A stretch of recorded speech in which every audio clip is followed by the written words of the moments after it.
Go live. Ah, it's just it's a little blurry. Okay. Cool. Hey, how's it going, everybody? Just now getting started, making sure everything looks right. I think so. Seem to be getting good frame rate. All right, cool. So I guess I'll just start off with a quick introduction of what we're doing. So previously we were working on this zombie simulator where we spawn a couple zombies and a couple thousand or 10,000 or 100,000 humans. The zombies hunt down the humans and they turn them into zombies. And then those guys just start hunting down other humans. The system is relatively simple. We're just doing it all in ECS with the native ECS system, which is a little bit confusing, but we've just been kind of learning it and figuring it out as we go. So I think that's our plan for tonight, is to continue on with that, make it better, make it faster, and find the problems that we ran into and fix all those up. So I guess we'll just kind of get started. You want to, here, I'll just hit play and show where we left off. Also watching chat and stuff, so if anybody has questions, feel free to ask. It doesn't seem like there's much of a delay. Finally got that figured out. There you go. You can see all of the green guys are the zombies, the orange ones are the humans, and they ate them all, and then they just kind of get confused, and I think they just run off right at the end. Cool. Okay, so where do you want to get started? Yeah, it's been a good 2 weeks, I think, since we touched this, so I'm a little out of touch with what.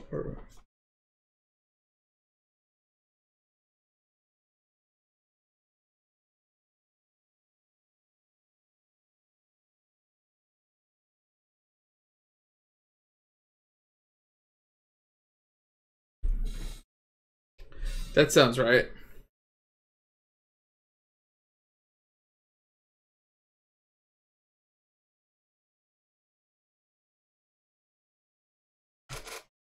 Are you going to kick over the entity debugger real quick and see where we were? It's right next to the hierarchy tab.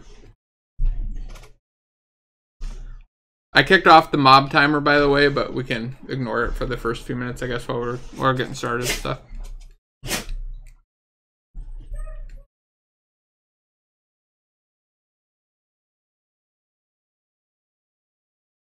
Yes. Here, let's do it again without the maximize on play, so we can see that entity debugger.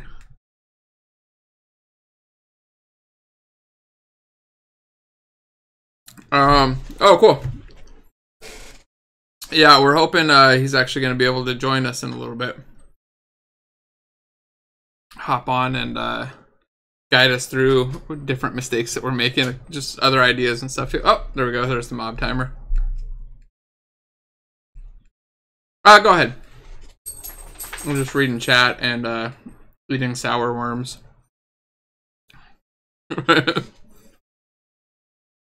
Yep. Yeah. So entity debugger tab on the left, yeah.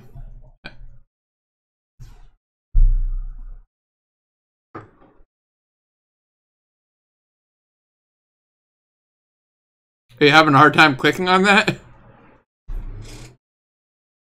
Oh, give it a shot. There we go. I just had to triple click it. All right, cool. So if you haven't used this before, the oh, you can't hear him? Ah, crap. Hold on, let me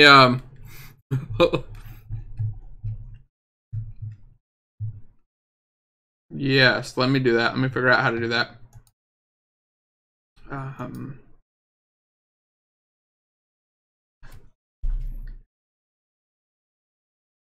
Let me see if I turn this to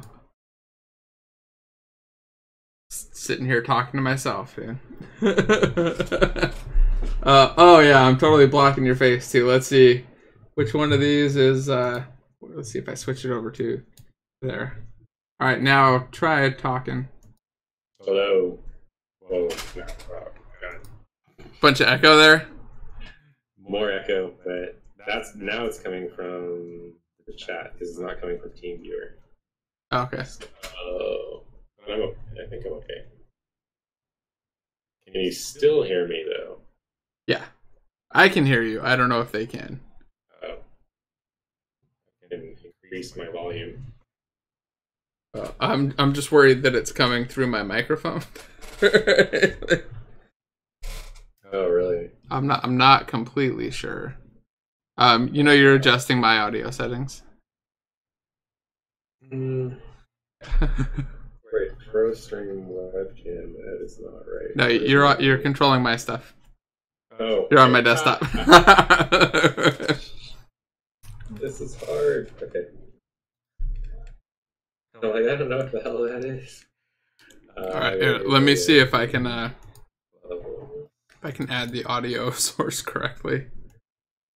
Add. Well, I'm just trying to set the levels on the Yeti up.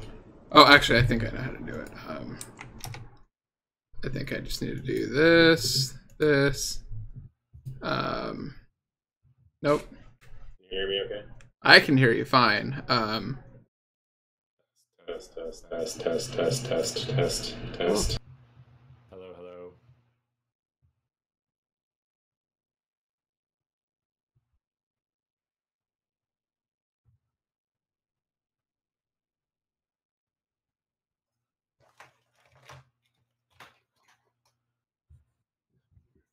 Hello.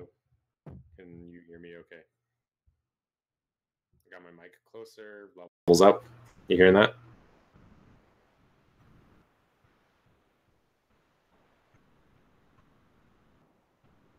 Oh, okay. Test 1, 2, 3. Hello.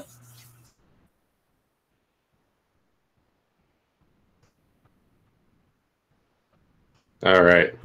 Progress.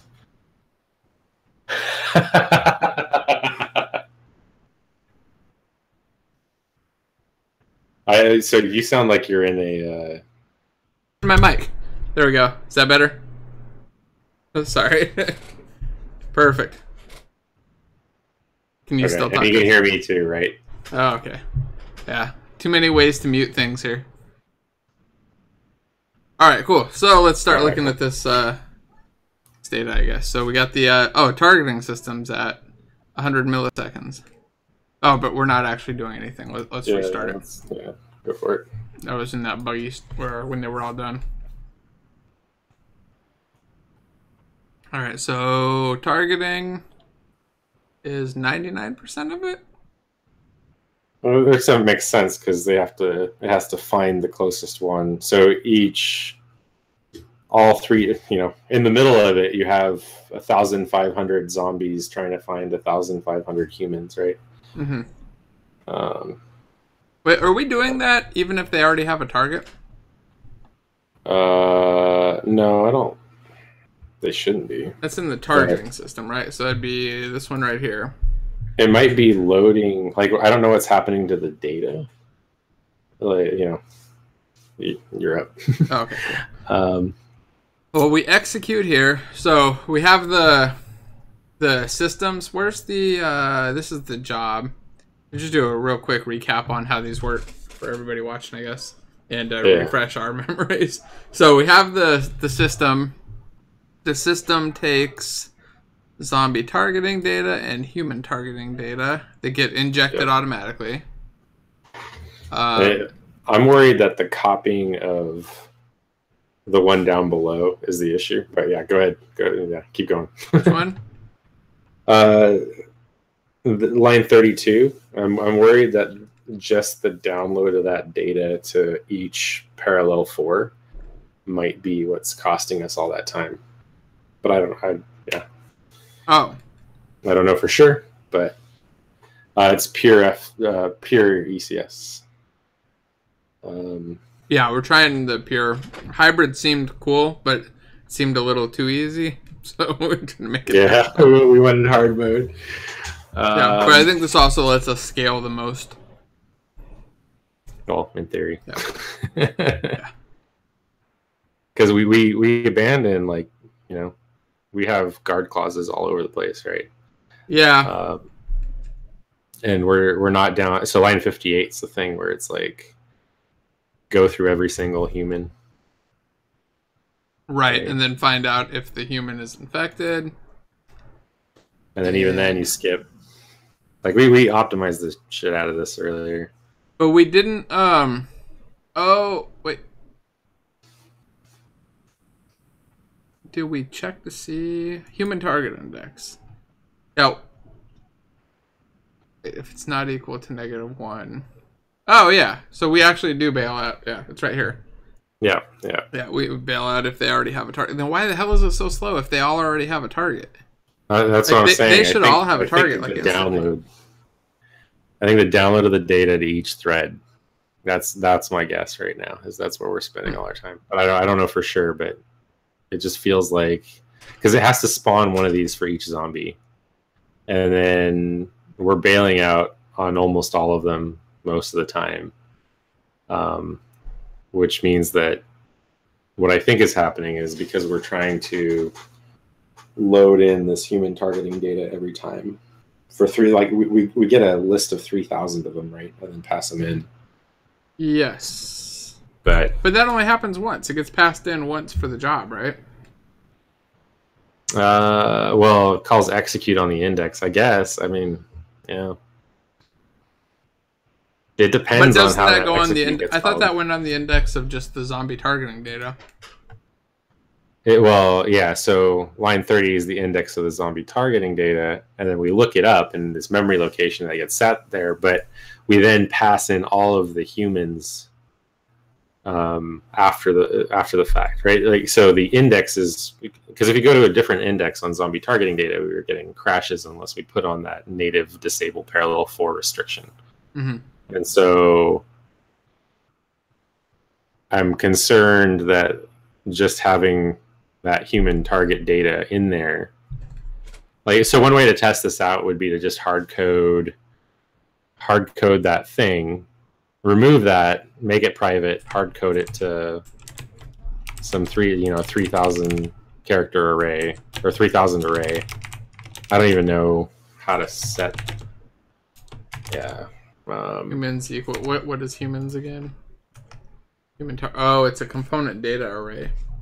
Yeah. So I don't know how to initialize that, but make it a new component data array.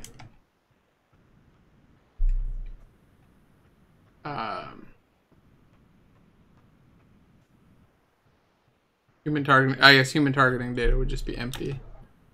Yeah. Or we could just hard code the. Okay, so here's another idea: is just comment that out, and then drop down to. So everywhere that we use human.length. So yeah, hard code human in some of these, and then everywhere we use human.length. You lost me. You gonna take over for a second? Yeah. No. Okay, so this human targeting index, right? Yeah. So just assume that we're not blocking here, right? Okay. And then assume that, let's see, where's the fall through? So the zombie should be active, right? Mm-hmm. And then you go down here, and then we just hard code this to 3,000. Oh, okay. I see what you're saying. And then you hard code this guy. Just say new human. All right, so we're still looping through 3,000 of them. Yes. And then is infected equals false. I think it's 0. 0. That's right.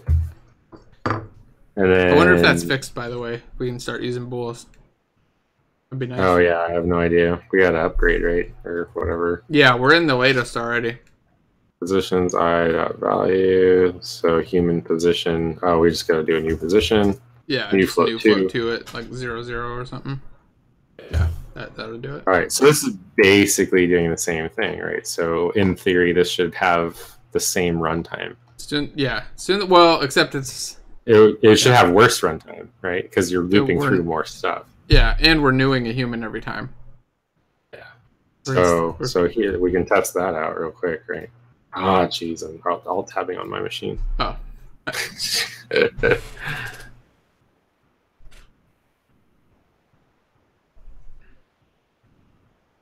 Ooh.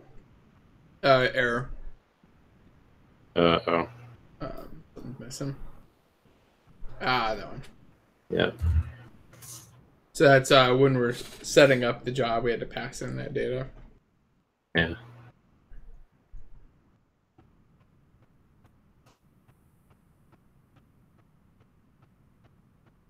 The loading bar is a little bit laggy for me, so if you see me just sitting there waiting for that thing to go away, I have no idea about Unity's state until you hit play. Oh, shit.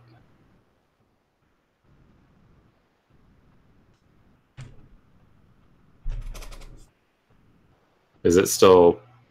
I don't know what it's doing here. Let me. I think it just wasn't taking your click. By the way, Control P will stop and start it. It's like the hotkey for it. Well, that definitely got rid of all the lag. Yeah. So like I'm that time in the targeting system disappeared quickly. Yeah. So where is the targeting system right now? Right, down it's here, the last one. Yeah. So why don't you try injecting it and not using it now? See if that's that'll verify that. Oh yeah, that was the problem. That injecting it was the issue. That's not so much looping over it. So, all right, we'll just undo a bunch of shit, and then so this is back to where we were, right? And then from here we just say return, right? Yeah. Oh my god. Gotta not alt tab. Driving me bonkers.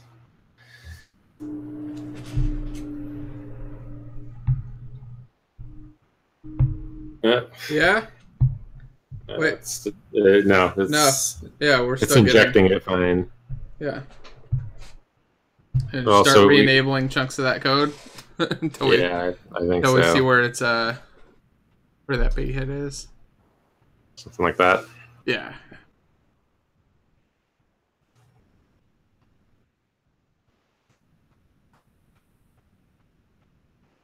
All right. Let's see. Still good. Okay. Cool. Here or here? Yeah, right there first, I think. So we'll loop over them and do. That's gonna be once, right? So we just continue. Oh yeah. Loop over all of them and then set the right. Yeah. And then the other thing will just they'll get a set. Well, it could also be the I guess let's see if this is bad first. Nope. No. Okay, so it's something in our loop that's killing performance. Okay. Yeah, I think right there is good. See if just reading the human is bad. It could be. If it's just reading that piece of memory that's the slow part. Nope. Still good. It's all right. Once you get rid of all these continues and returns, it's just gonna start running fast. Go ahead. Yeah. Like, oh yeah, look, now it works fine. I don't know why. I have no clue, no hint. All right, so 69. Yeah. Go down to the next section. The distance function could be a problem, but still, it's just a flow. We're looking at the zombie targeting system time. Somebody asked what we're looking at to tell what's going on with performance. When we have all the code enabled, this is like 99 milliseconds, and as we go through and disable things, we're seeing huge performance increases. So, wait, we're getting the distance there. Like, yeah, we're literally. Okay, now we're. Oh wait, human target index. So we are setting this. Let's see if this is slow, and then I'll just try disabling that part.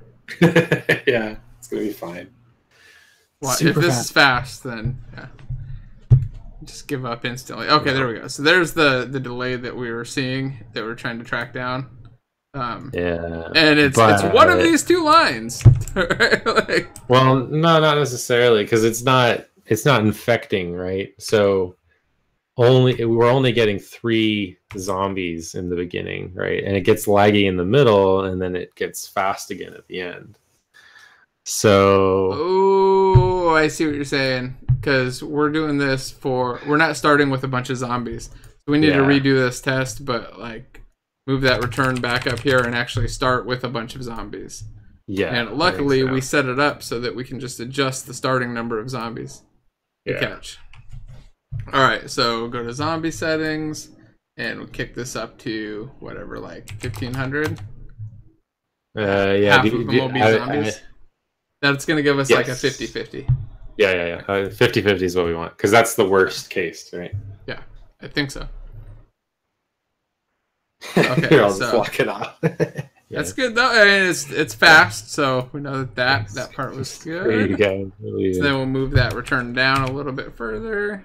Yeah. Same. After we access those. The zombie position. Yeah. For the human position. We're just using OBS and a Hangouts window on a third monitor that's shared in there. Still the same. Yeah. Okay, let's try moving it down. And we go down to. Well, try running it with no modification real quick, and then come back in and then modify the for loop. I just want to see. Make sure that we still get that big number. It should be slow right away. Yeah. It shouldn't. Yeah. Oh. What is it doing? Oh, I guess it found them all. But now it instantly found them all. Yeah, which is good. Okay, so now. But should I turn it down a little bit? Or no, that's perfect. Because. So in here we'll just continue without finding one, or continue after line 60. After 60? Right. Oh, okay. Yeah, just don't do anything. Just loop over them each time. Yeah. Wrong window.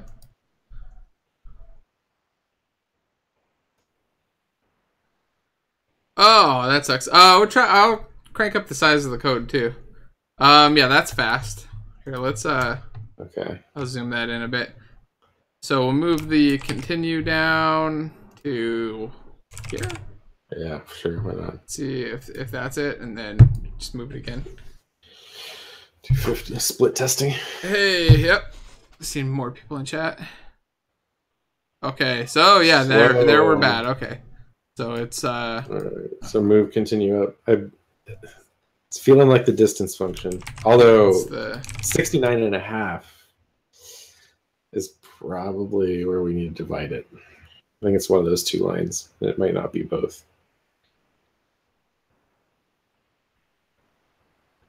Nope. Let's see. Oh, no. Huh. Okay, so is this? Okay, I think your assumption might have been correct there. I think it's 62 that's the slow one. Just reading reading that memory that's not yeah, because that's fast, and then we move it down to here, and it's going to be slow, right? Yep.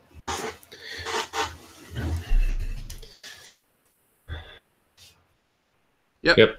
Okay, so we know where the slowness is. Slowness is definitely where you thought of, where we're checking the memory that's marked as native disable parallel 4 restriction. So, is there a better way to do this? Have we seen examples of a better way to do this? Not that I remember. We probably have, but I'm not sure. The ECS shooter. The ECS shooter was dramatically smaller scale. That's true. Yeah, and they never. I don't think they cross-referenced every single. Oh, I guess the bullets were cross-referencing all of the. No. Yeah, the player bullets were cross-referencing all of the other. The enemies, yeah. Enemies. But there were those numbers were small enough that we'd get huge performance too, if we matched them. Yeah. They were like 50 and 50 or something. I wonder if you could just make this a static property of something else. So this idea would be rather than injecting this, say, so like just abandon thread safe. Oh, because no, we need to inject that. We just want to abandon thread safe on the. All right, let's just do this public static. Will that work? No, that won't work. Do we need to? We don't need to inject it if we just make it static.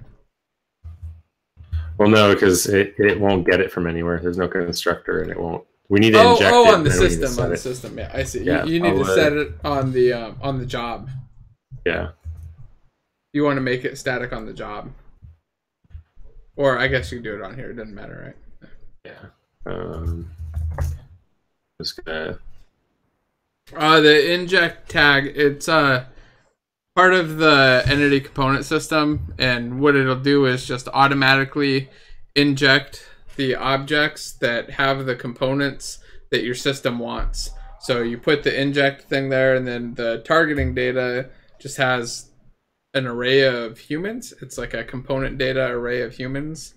So when we put that on there, it's going through the entire system and then automatically injecting any entities that are humans, basically.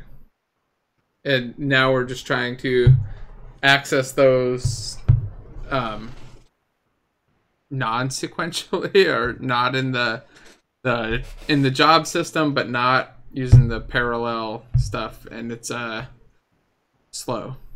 Yeah, the that index that's given to us, if it's using the managed arrays or whatever, the unmanaged arrays, this index just blows us up whenever if we try and access anything outside of this index, it blows us up. Yeah, and that's what that attribute that we had, the native disable parallel for restriction, was for, but accessing those a lot is super slow. I think that might have fixed it. What? Oh, maybe it's just simpler, and we just didn't need to. I think we might have just been overcomplicating it. Yeah, but this is like in a threaded application, you'd never do this. Yeah. But why not? Yep. We'll just make everything static, Chris. That's what you guys recommend at work, right? And all your variables nice and static. Static and public. Nice and static. Don't want them moving. We gotta be clear here what we're intending. Is that everything? Will that work? So this should make them all... Wait, but is that going to have the updated data for their positions every frame, or is it just going to get it like their initial position at the beginning of the frame? I don't know. That's a good question. I don't know if it's creating just a copy of that data there, or... Yeah, see, they still don't care. Oh, it's not getting set. And there are some exceptions in there. Native containers declared right as... only. I don't know what that is. And you're reading from it.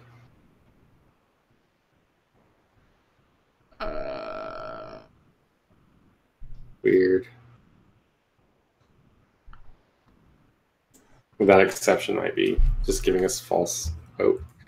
Go ahead and undo until we have just the one instance of that again. And then where was that? How many undos is that?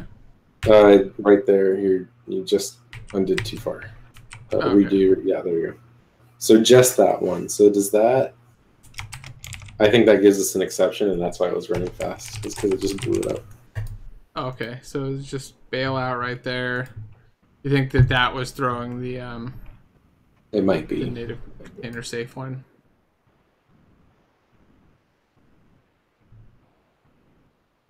Let's find out.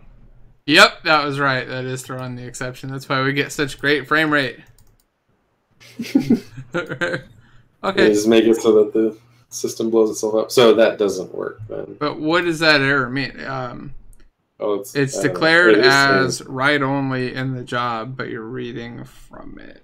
Can we just like declare that as read write. Yeah, I think the parallel 4 restriction. All right, so I think I have some Googling to do. ECS. Let's see. Let's.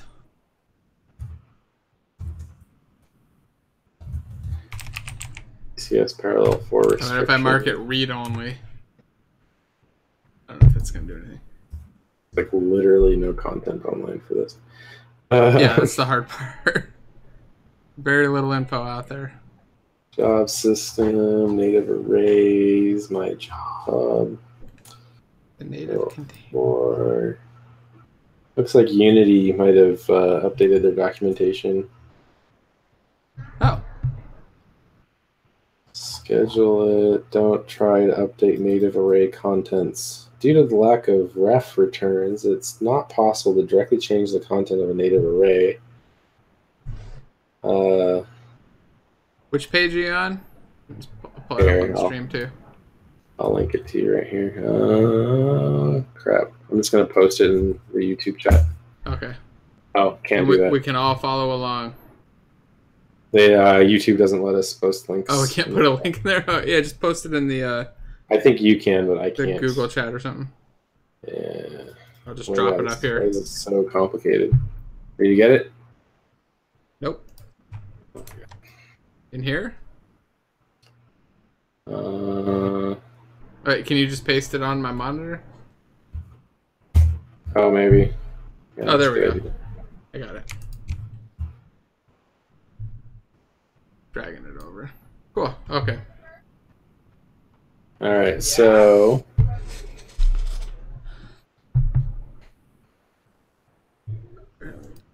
So at the very end. Hey, Jerry. At the very end is don't try and update the native arrays comment there. The same as writing temp native array, temp plus plus. Oh, okay, we're not doing that though, right? We're yeah, native array contents. I don't think we're doing. We're not. Yeah. Not access static data from a job. That was just so. Oh, where was that? Oh, the one thing that we just tried to do. Yeah. Circumvent safety. If you access the wrong data, it might crash. Yeah, we knew that would. Okay. Then what is the correct way to do this? When you want your jobs to start, you need to flush the schedule batch. It's fun.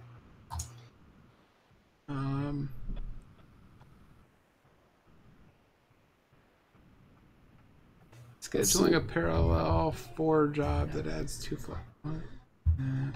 Nope. By the way, if anybody in chat has some good ideas here, be sure. Yeah, this is nuts. So, native container. There's one exception to the rule of copying data. That is native containers. Okay, here we go. Make it easier to write multi-threaded code. The safety system detects all potential race conditions and protects you from bugs that can cause. The C# job system can copy blittable types, memcopy, and then transfer data between the managed and native parts of Unity. Native containers. There's one exception to the rule of copying data. That exception is native containers. A native container is managed value type that provides a relatively safe C# wrapper for native memory. Unity ships with a set of native containers. Oh, okay, so that is the native array. Yes, it definitely does. Yeah.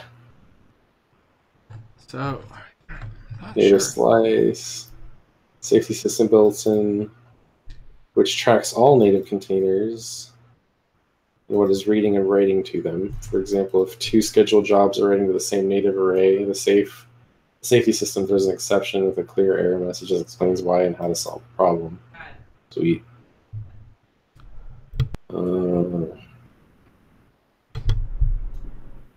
Allocator, temp, persistent.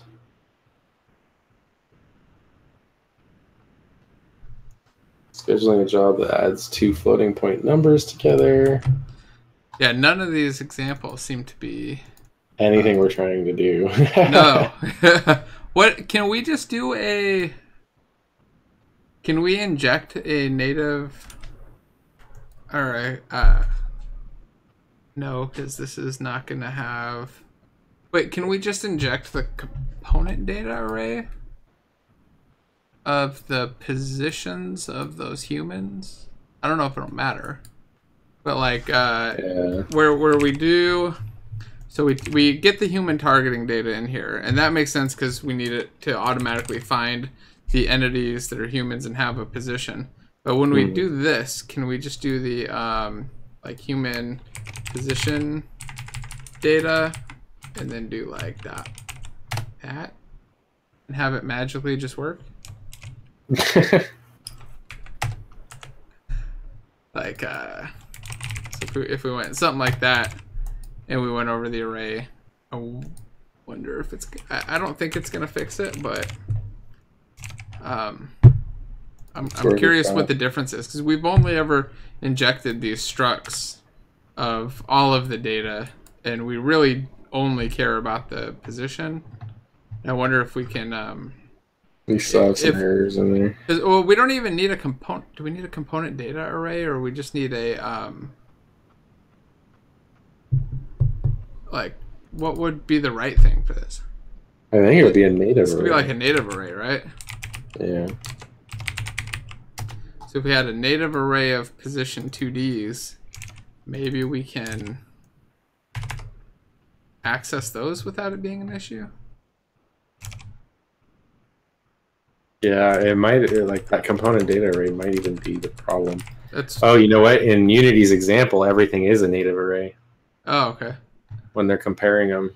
Oh, but here we are checking the human is infected. I'm going to just comment that out for now. So there's one part where we're actually using a data point, but we could pass that in as another native array too if that happens to fix it. Here, let's comment out this one too. So this is just saying, so they have an iJob parallel 4, and then that has a number of native arrays that get injected. Oh no, that's even the execute. Okay, and then the main thread schedule result length.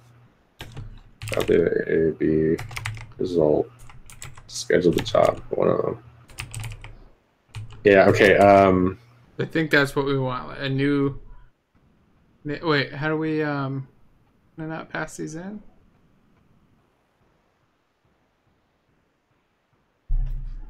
Not convert. Oh wait, is that so? This must be a size.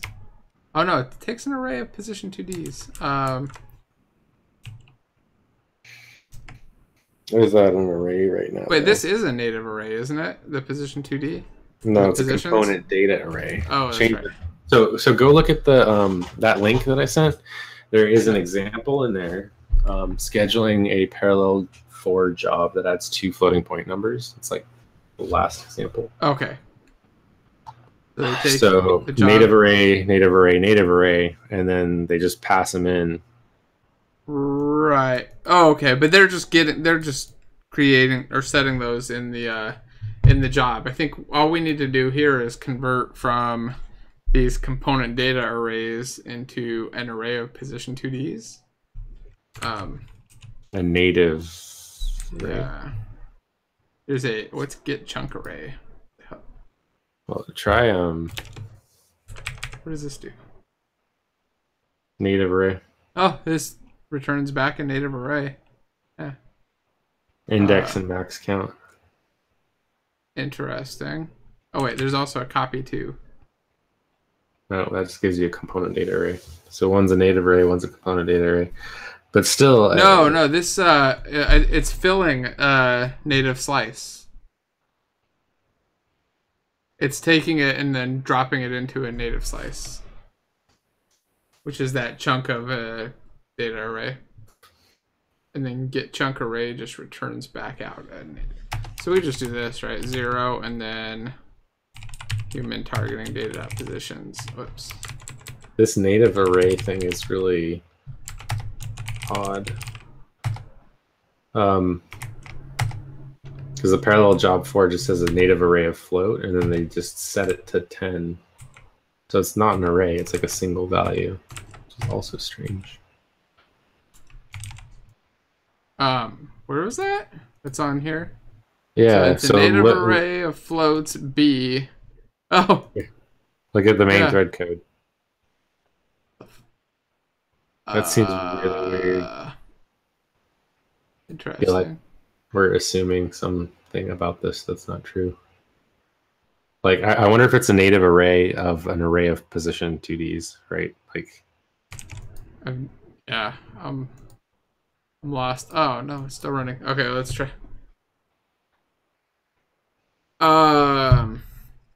Somebody was asking for a quick summary. Quick summary. We're trying to make zombies target stuff quickly, and currently the targeting system for the zombies is really slow. And so, and we're using ECS, the pure ECS, not the hybrid. And right now, it looks like when we turn off the thread management, it just takes too long for this job to run. And if we can get it running fast, then we believe we could speed the thing way up. But because it's not letting us, you're getting that error again. It's not letting us read all of the human positions when we're indexing a single zombie. Does that seem right? Does that sound good? Yeah. That's kind of the summary. Now we're getting the error here.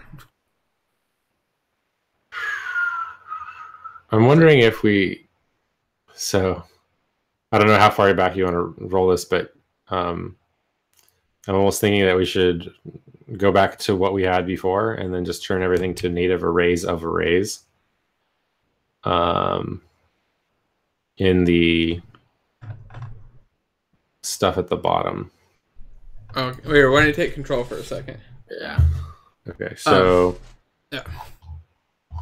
And if the question was just about the inject attribute again, it's just the entity component system will automatically find those things and inject them into the system. So when we try to inject like a human data array or the human data, whatever it was, the system is actually looking. I don't think you can go do that. I think it has to be a. Does zombie have a length attribute now? That's right, I guess. Should, yeah. Zombie at index. Yeah, okay. Yeah. But yeah, anyway, it just automatically looks through all of the entities that exist that match that type and have all of the components needed, and then they get dropped in. It'll loop through them if it doesn't have a valid target. So it's basically that each zombie, if they don't have a target already that's not infected, they'll loop through and try to find another target, basically, or the nearest human to them. And then once they have that, they just chase after that target until it becomes infected, or yeah, basically until it becomes infected. I don't think there's any other way we bail out.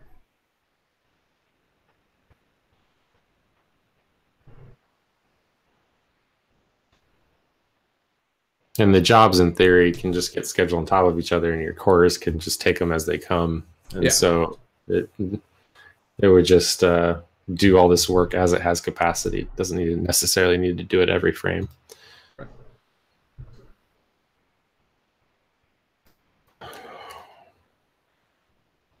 Big money. Nope. So what's the problem there? Oh, inject can only be used on component data array, entity array, game object array, transform access array. We cannot do it on a native array. On a native array, yeah. So I guess that kind of makes sense though, because it's supposed to use that inject to figure out the thing. But so if we get the component data arrays though, we still can't get the why can't we convert those to native arrays? Or, well, I don't even know if that would really help. So those things are just getting injected up here, right? Yeah. But, I mean, so what's weird in this example is that they are using native arrays, but they are not using the inject attribute. Right, that's because they're just creating floats. They're not actually looking at entities. They're using the job system, but they're not using any actual entities. Got in it. that example. Yeah, that makes sense. Content.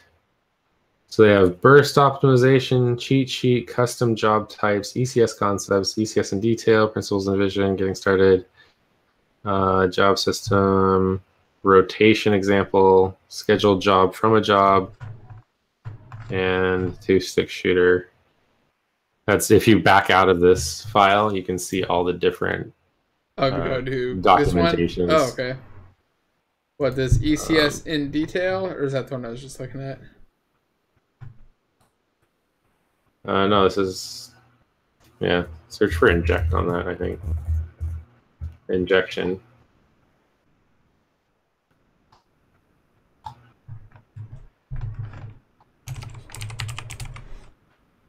Dependency management, so if you inject component Component injection.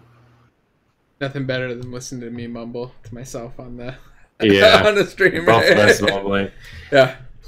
Just going through these and trying to figure out what the hell we're doing. So component data from entity. Get component data. share. There's this inject component data from entity thing. Iterating entities. Iterating overall entities have matching set is at the center. Injection. Oh, that's not a very good. You like that one? What was that? The whole section on iterating entities. It's a sentence. Oh yeah. Iterating entities is at the center of ECS architecture. Done. All right. Instancing 500 entities and writing the resulting entity IDs to the instance arrays. This is, they just say native array of entity 500 allocator temp. Well, here they're injecting and they're looping over them.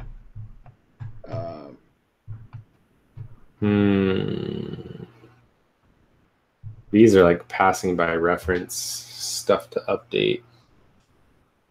But that is an iJob process component data, not a parallel 4. And really we want parallel 4. Yeah, because doing this in the non-parallel loop worked fine, right? If I remember right. Yeah. It was only when we wanted to make it parallelized that it semi-slowish at that point. But and we need the parallel for that massive performance if we want to hit like 1 million+ zombies. iJob process component data. Compute job optimization. Speed rotation. I don't see anything in here that helps. Oh, if one of the jobs is writing to the data, they can't run in parallel and will be scheduled with a dependency between the jobs. Managing dependencies is hard. This is why the job component system we are doing, it will automatically do it for you. The rules are simple. Jobs from different systems can read from iComponent data of the same type in parallel. If one or more jobs is writing to the data, then they can't run in parallel and will be scheduled with a dependency between the jobs. Yeah, I think that's fine. That doesn't really impact us because that's all of our jobs are doing that anyway. They're just we have them set up to schedule with dependencies. Yeah. This is all happening in a single job where we're trying to get the native. What are all these attributes? Have you seen these? The native container. Well, I read documentation for native container, which is they were saying was like the way to do what we're trying to do, but then I couldn't find any examples of what we would do to do that. Ooh. Please do.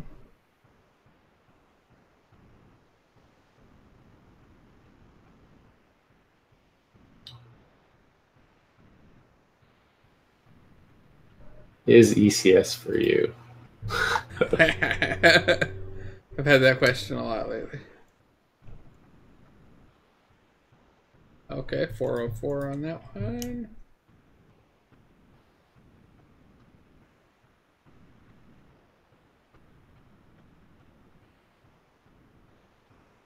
Cubes respond randomly in a circle. The sphere moves around that circle.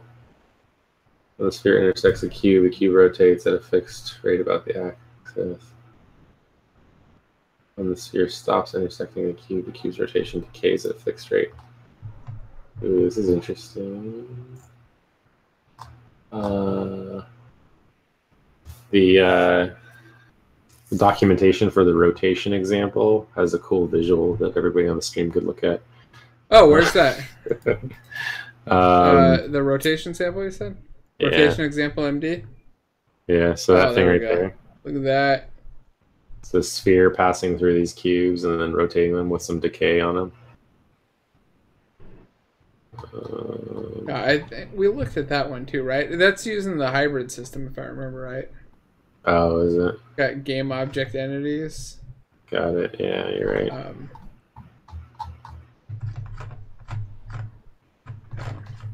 It's no fun. Scheduling a job from a job.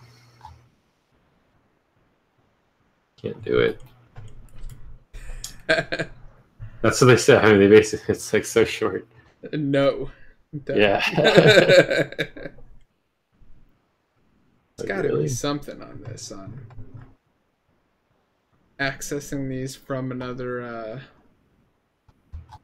Yeah, I wish they had documentation on that attribute we were using. So maybe that would the disable. What is it? It's disable native. Does just nothing show up when you search for this thing? I don't know. Give it a shot. Oh, here we go. I don't know what this is from. March 22nd.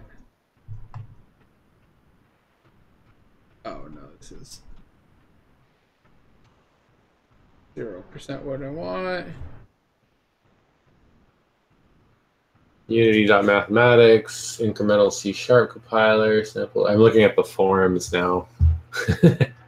I've been reduced to this.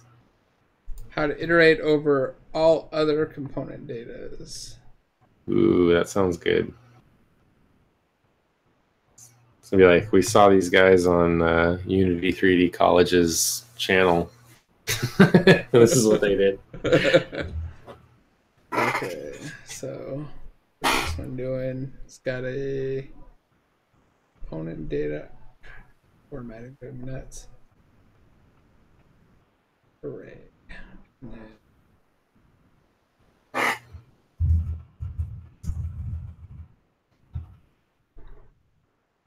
It doesn't answer. Wait, what?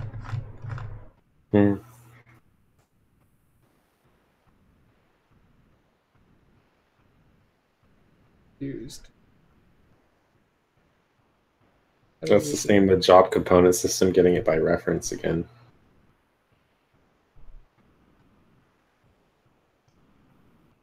Oh.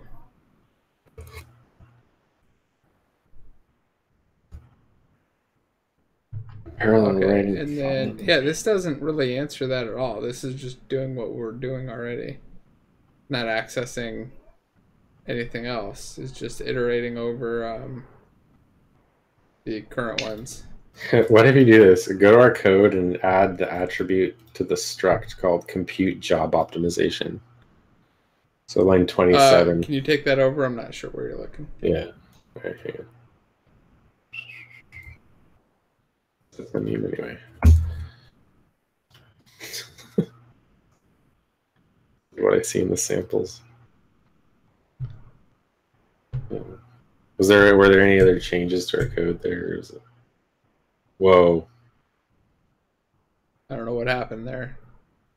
No, here, try. I think it worked. Oh. Wait. Oh my god, yeah. Okay, show me and everybody else what you just did again. How we fixed it. Compute job optimization. What is that even? What? Add this attribute and it will work. I don't know what that's doing. What did it say that was doing? Or you just copied it from the sample and it did it? No, I was just looking through the forums on parallel stuff. So here's the post that I found, and then you can pull that up. It's just like so random. Here. Damn. Oh, I've been able to paste, so I should be able to just... Oh, okay. There we go. So parallel writing follow. So I saw this. Oh. Or no, yeah, right here. I was like, I wonder what that does. And then I'm like, you know what? I've seen that on every single one of these samples. Yeah. God. Interesting. I cannot believe that. I am just happy that it made a huge difference. I added a 0 to the human count. Yeah. So 30,000. Oh, yeah. It's still slowing down. Oh, okay, wait, now it's slowing to a halt. Well, yeah, because there's so many of them now.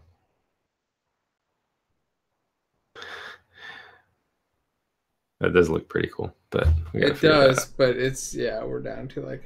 But we were talking about 10,000 anyway, right? Yeah. Yeah, I think we were trying 10,000 last time. But we were able to get like 1,000 fast. Yeah.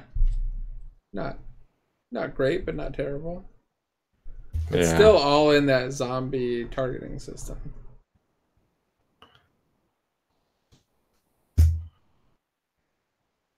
Yeah, with 1,000, it's gonna be super fast, I assume.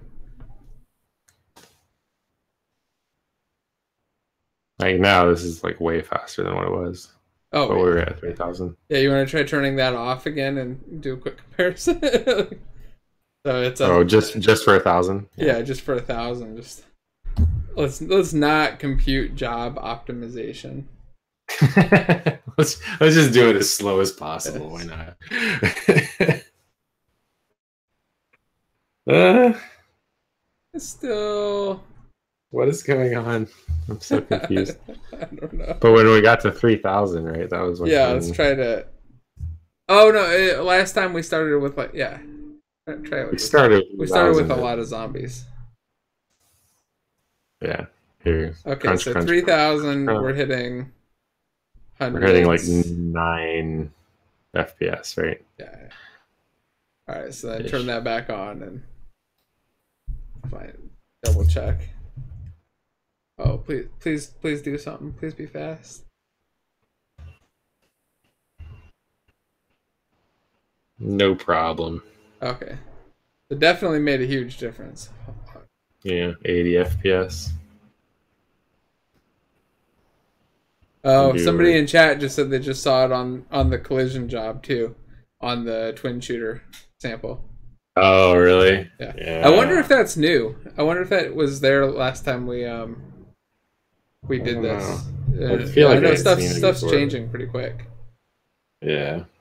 It may just be a new thing that's added in. Okay. Well, that's it's definitely an improvement.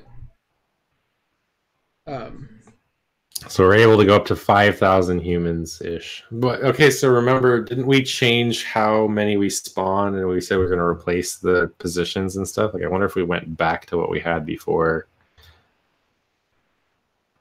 You know what I'm saying? No. God, what was that? Where was our main? Oh, it's the bootstrapper. Yeah, that's right. Bootstrapper. Because we were spawning them all as humans or something, right? Well, we were spawning the equal number of each, and then we were putting them off the screen. Or did we stop doing that? No, I think... Oh, here, hit play and look at the entity debugger. And then it'll show the number of the entities. Just pause it right at the start. So, yeah, we have 5,000 and 5,000. So, because I think what we were doing is we set it to... we spawned the number, and then we turned some of them to respond to zombies. I forgot now. Nice. I think we did do equal numbers. What did we do with them? Create zombies. Create humans, create zombies. Human count. Loop over human count.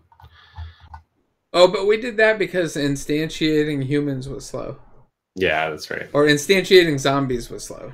Yeah. So really, we have 10,000 things going around right now. Yes. In that previous example. But we don't loop over all of them, if I remember right. We only inject and loop over the ones that we need. Well, I think we're forced to loop over all of them, but we break out of that loop right away for most of them. So zombie targeting system. Compute Java. So I wonder if this exists. I don't know, because we have these here, right? So the human infection job, right? Yeah, just make all of our jobs compute. Or is that gonna also be? Is the computing also slow? Like, wow,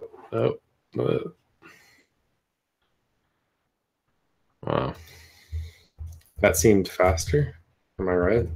Yeah, there's also the zombie infection system was, or no, it was the zombie navigation system was that the next highest on the. Oh, I just added all.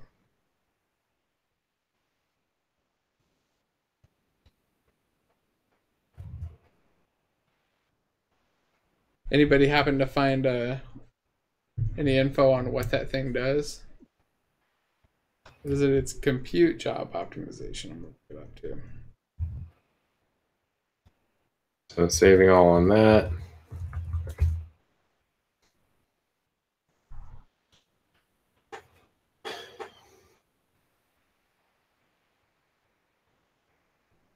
And that actually maybe damaged the FPS. I don't know. Run it one more time.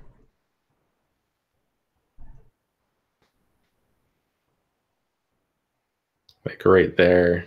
Is it dropping for you, the frame rate, or is that just the stream? It must just be the stream. It seems like it's going pretty fast. It's never I'm gonna really try one more dropping. time. I'm gonna watch it on YouTube.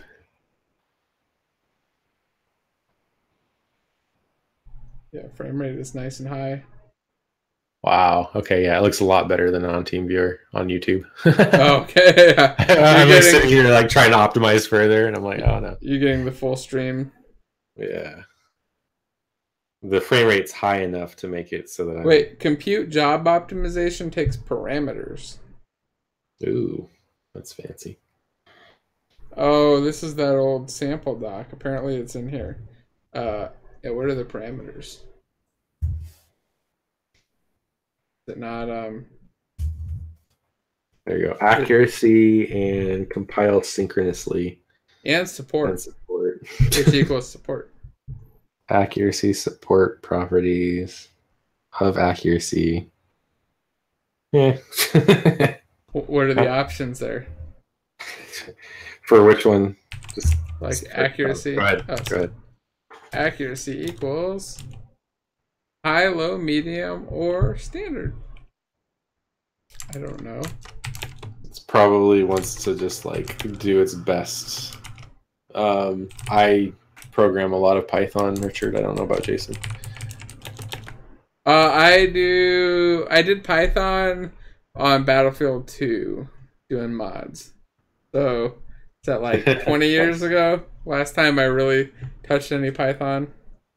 It was back when I was using Notepad and it drove me nuts because I would constantly fuck up my tabs and spaces. Support, relax, restrict. Yeah, I have no idea what this does. I had no idea Battlefield 2 mods were in Python. Yep. That was the last time I touched it. Like, in any real sense, where I tried to do anything with it.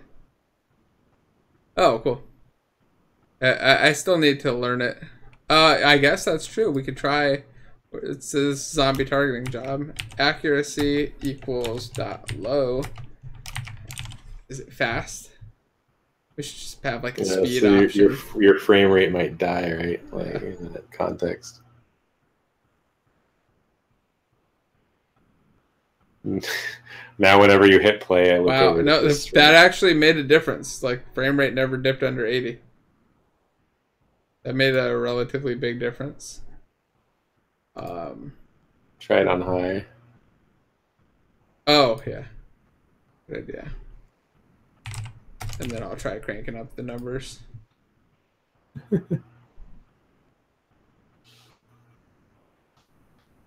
All right, I'm getting the urge to add more features. Oh, They seemed about the same. Yeah. Yeah, let's try 15K on high and low. Yeah, let's I think adding more features would be fun. Debugging performance is never the most exciting thing. Okay, so 5 frames. Let's go to low. See if it's noticeable. It's odd messing around with an attribute that we don't know what we're doing. We have no idea what the attribute actually does. I'd expect low to make it slower, right? Like, well, the execution slower. Well, maybe not. I don't know. It doesn't seem to make a difference. Yeah. Same. Okay, so yeah, let's go into some feature stuff. What do you want to add? What's a good feature for us to get? I did hear that there was actual animation. Really? In ECS, yeah. I'm not sure how we set it up, but there are some actual zombies in there. Would be pretty cool. Yeah, actually animating would be nice. So there's, let's see, a forum post about how to animate, and a link to a tech presentation that doesn't seem very helpful. Oh, here.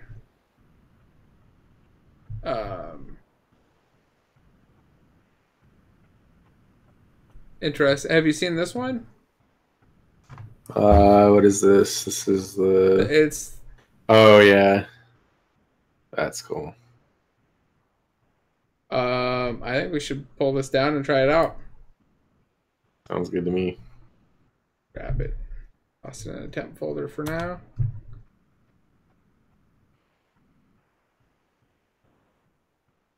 Much crap in here. Oh, don't want to extract unconfirmed.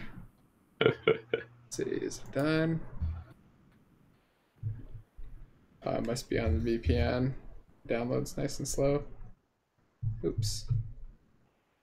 Disconnect that.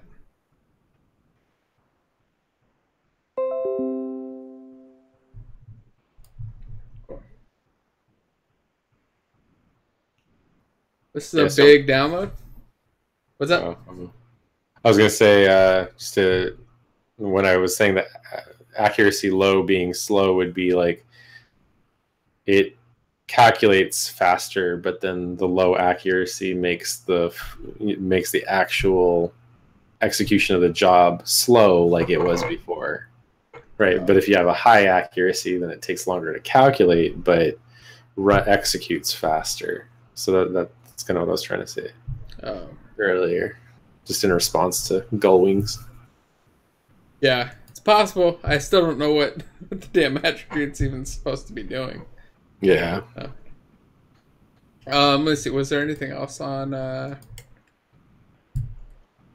this?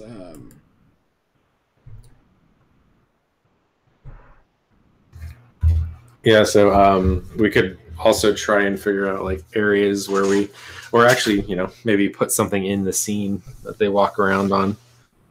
Oh yeah. Well, I wanted to pull this one up to see if it had an example of how to make them actually animate. Yeah, it also looks like there's some sort of pathing there. Right? Yeah, and a path, because it does look like they're kind of like gathering and going over these bridges. I don't know how fake that is, so I guess we'll find out. Yeah, that looks like it might be pretty fake. Yeah, that's the problem with tech demos. You never know. 1.5 gigs. Apparently, it is a very big sample. I don't know why. Monstrous. They didn't compress any of their textures. Like, how much art can be in there? Oh, it's also the entire repository, so it's probably all the different versions of the textures and everything. Oh, yeah, okay. Didn't think about that. Okay, here, let me extract that and open it up. Then unite, extract. Oh, wave files. Yeah, it's for some epic music or something done. All right. What am I? It is mostly looks like just a couple giant textures. It's amazing how much we dug into that speed problem, and now we're just moving on. Yeah. Well, it's amazing that adding a silly little attribute made a huge difference. Yeah, it's super like frustrating.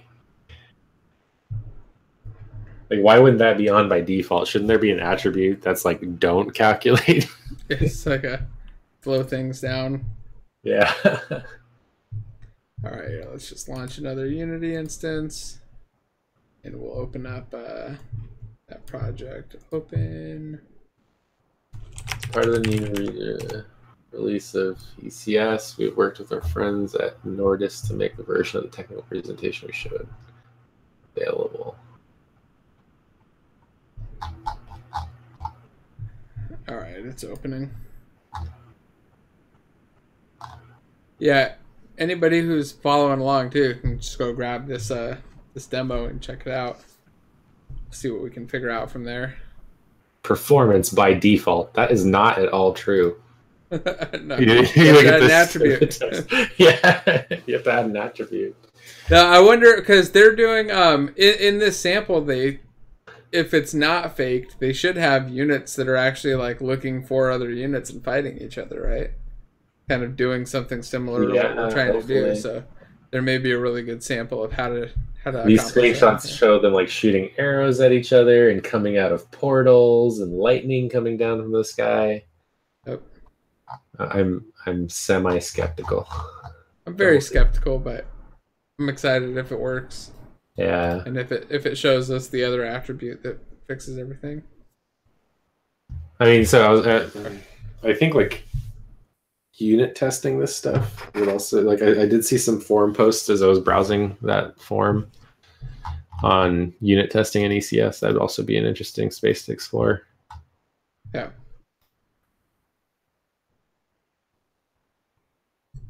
Dun dun Cool. dun. Almost halfway. You can find the development walkthrough at Nordis. Oh, do they have a whole link through the? Yeah, they have a video here showing them using it. Oh.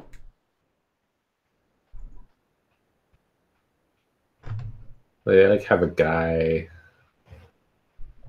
Where was that? You want to paste that link in? Yeah. It's a YouTube link, but I can't see a button to watch it on YouTube. Oh wait, right here? Oh. There we go.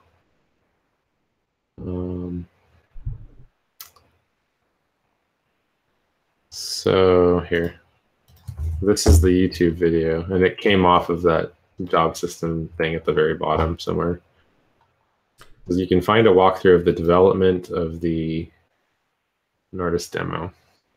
Oh, this is the Unite talk. Yeah. I don't think they actually dove into the code though, did they? Yeah, they have slides with code on them. Oh, and they have pathing. Yeah, no. Go to like 8 minutes in. Because like...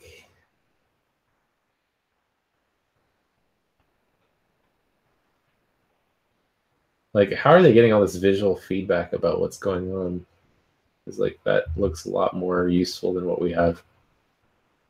What are they getting? So they're using a spatial hashing to figure out what everybody's doing. It looks like so. Like in the slide at 9 minutes shows how they're like actually dealing with the math for the units.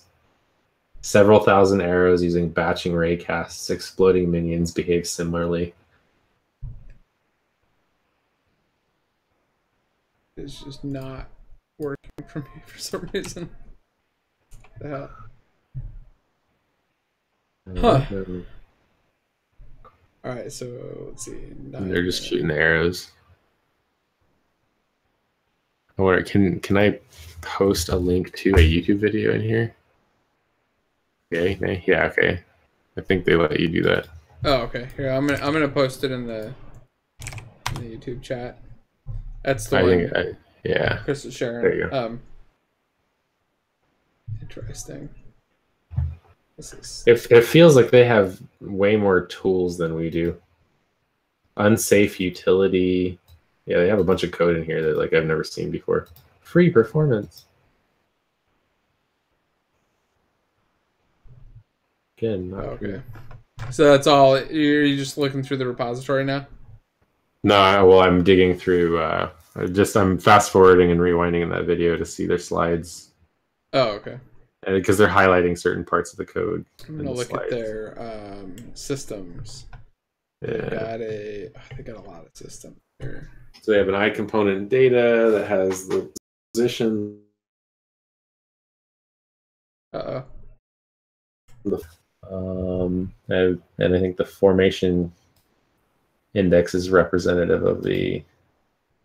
Oh yeah, enemy minion. Wait, okay. Our entity minion has a Unity transform data on it, a minion data, a minion const data, and rendering data. Oh, so maybe there's some. About 25 jobs, many housekeeping jobs, few heavy lifting jobs, pathfinding, collision, behavior, arrows, and rendering are the ones that they highlight.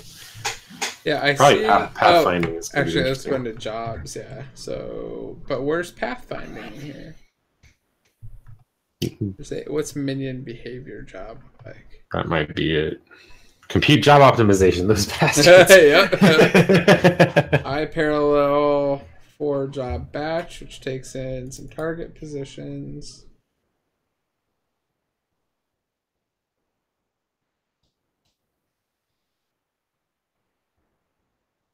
Interesting.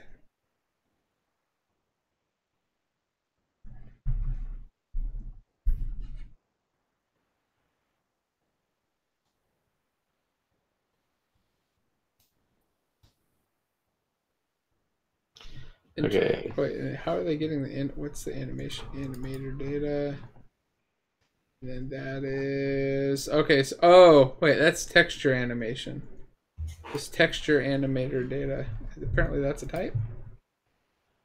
Yeah, unless it's defined for them.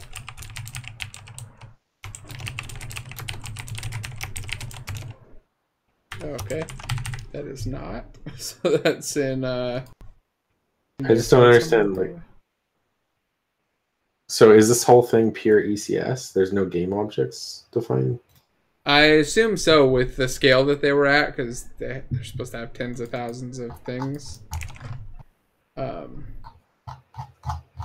It's still, sorry everybody, it's still doing the library importing right now on that project. So just kind of diving through the code that they have here while that imports, trying to figure it out. So I guess it'd be under components, right? Yeah. Texture animator data, that is a component that they have, and it's just some data. How'd you get to the repo that had that code in it? I just went to this link and started clicking through it. It was on the one that you sent. Oh, it was on. Okay. Yeah. Went into stress testing, assets, and then scripts. So is it in maybe in rendering? Keyframe, texture animator system. Unity technical presentation.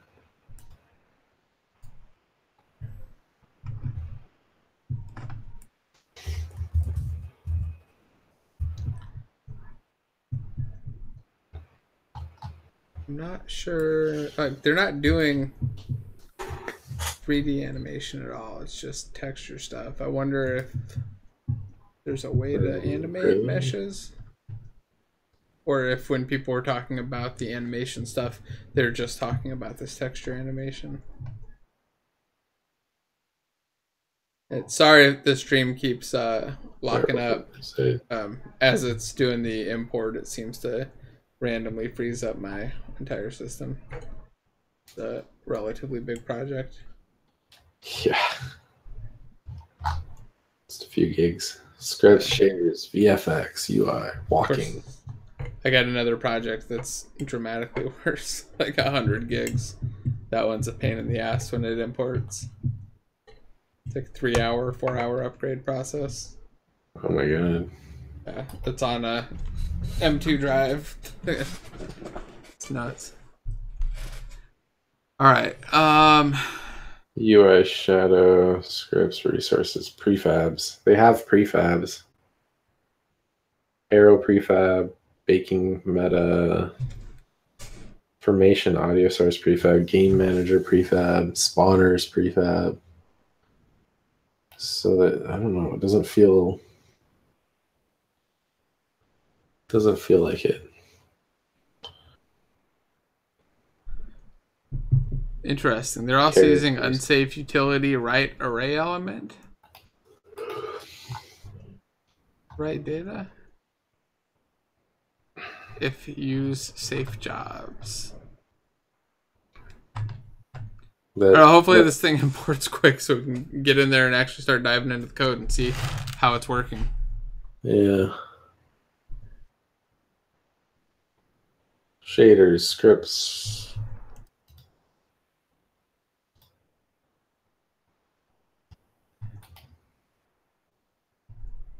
This is all the texture animators. Jesus Christ.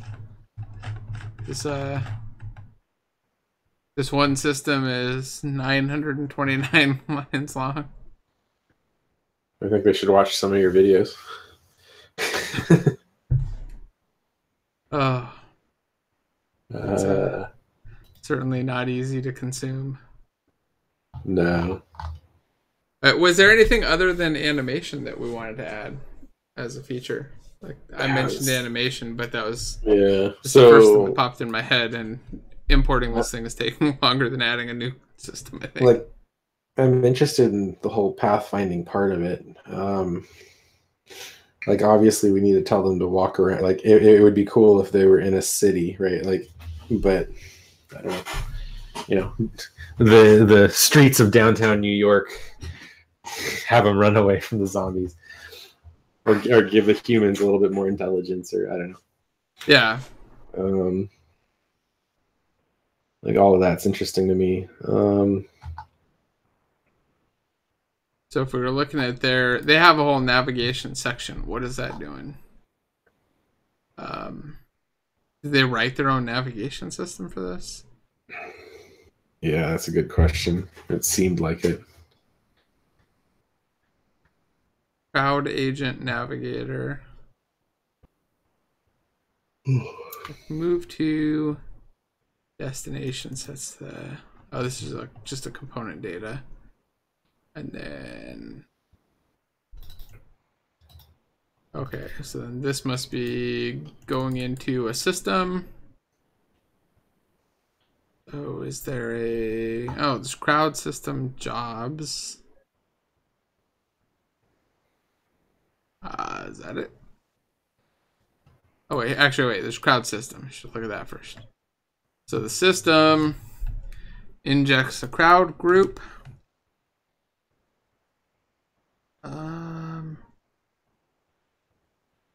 As a list of whether it should plan a path, empty path. Oh, interesting. They're queuing up arrows to be fired. And then I don't know what happens. They just say create arrows, queue, NQ, arrow.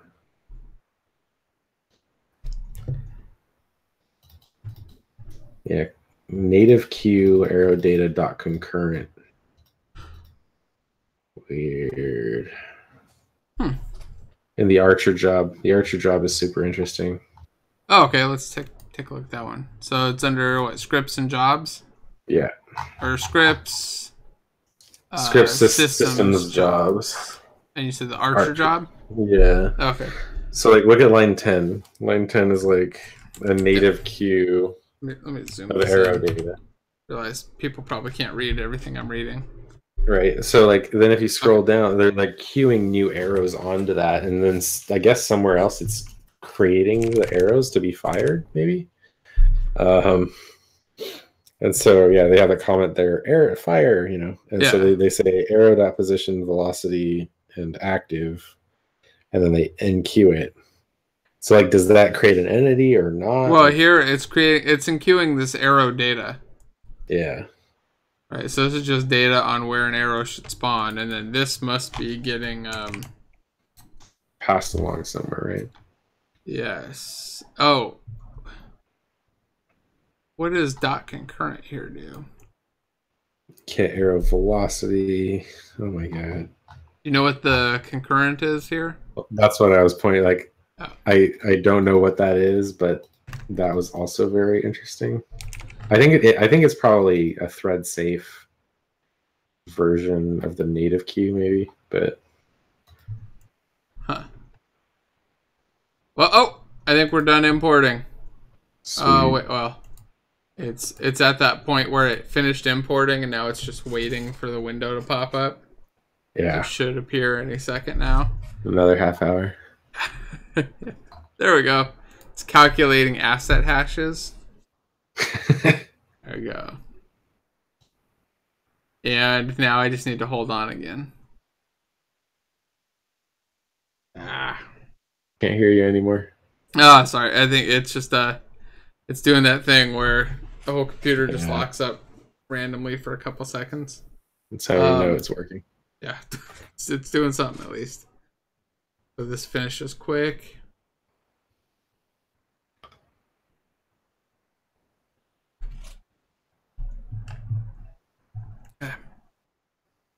I hope Charles can hop in too.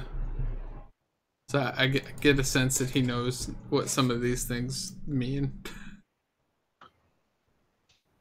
Sweet. That would be pretty cool. Yeah. That'd be great. Come on, Unity, just start up. I want to see these things in action. See this 100,000 guys running around. So so in the attack target job, so just one back in there. So the attack target job, they're doing the same thing. So line 22, they have another set of attack commands, and they queue them up. I'm just trying to figure out where they're using these.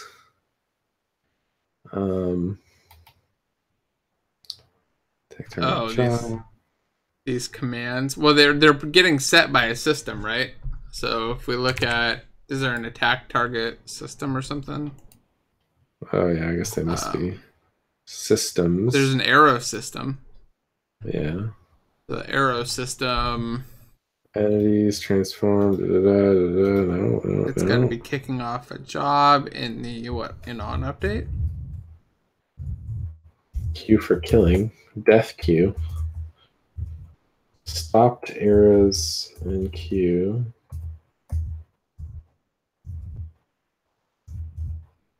So we get a progress. I don't see anywhere where it says the new arrows or the attack arrows. Well, progress arrow job gets attack commands, and it's using this command system concurrent. And then there's probably, is there another job that's getting created? That's arrow job fence. Is there another one that's kicking off? No. I think for that, what was it? It was like an arrow queue, right? Yeah. So that must be tomorrow, because this looks like it's just updating the arrows. I bet it's like the archer minion system or something that's actually creating the arrows.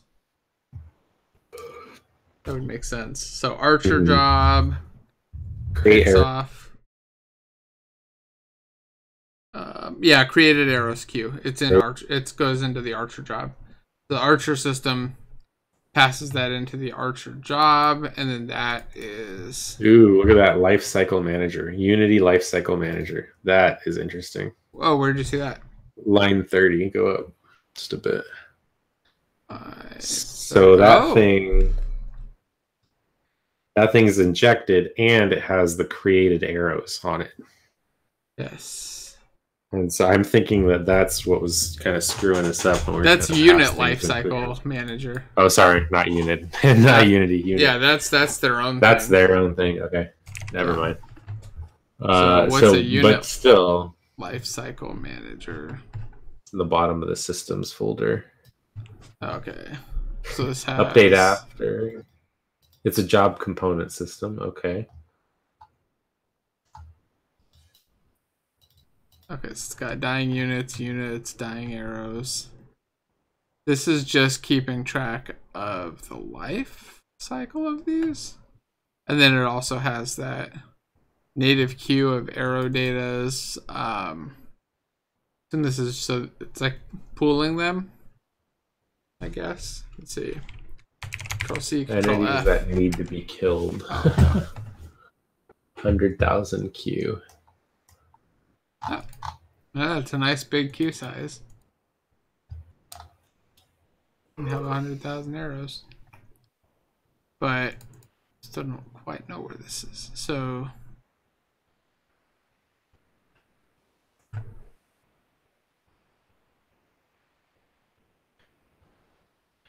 I feel like the job scheduler needs some like visualization system of some kind to make diagrams for us. it wouldn't hurt. Yeah. Certainly would not hurt.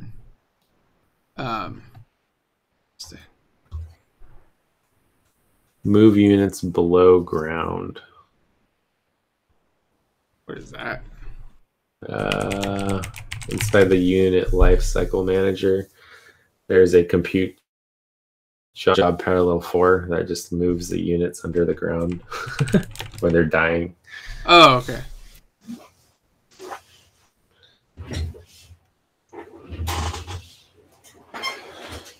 Is it done yet? It is still not done. It's still just chugging along nice and slow. So if we want to get them navigating or animating, or you want to get them shooting at each other. Yeah, I don't know. I'm up for anything, honestly. Yeah, same here. I just wish that this import finished quicker. To dive in and try to get a better understanding of how these are all working. They have in their math utils. Oh, stuff that's normally there.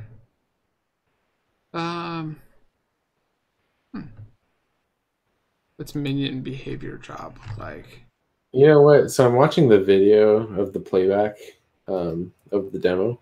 Oh, okay. And all the little units are animating. They're just so far out in the screenshots. So like they're hobbling back and forth, but they're walking. Yeah. Yeah, they're playing some texture animations. Texture animations? Yeah, I don't think they're 3D models. They're just 2D. They must be. Like, pull the video to 214. And okay. They have like an ultra simple. They're not sprites. Let's see if I can refresh it and get it to play.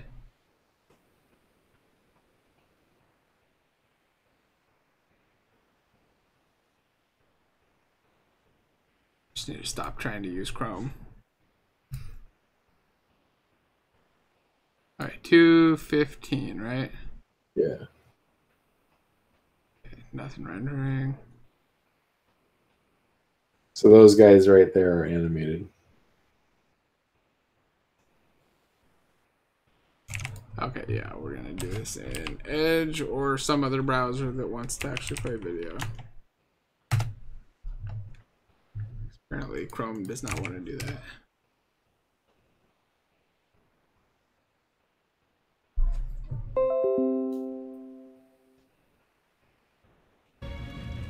There we go. Video plays. Okay.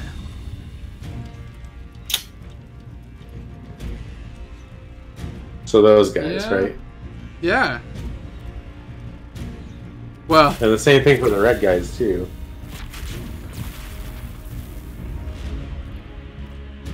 but when there's that many of them, I think they're just LODing out to textures.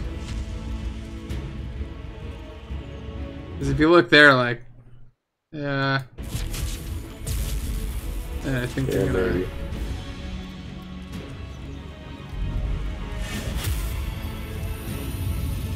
Yeah, those guys going across don't look like they're very animated. No, they just look like.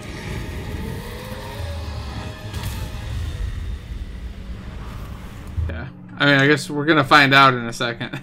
Like, well, yeah. In right, however many seconds it takes to import some damn assets. Let's see. So things that we could do right now.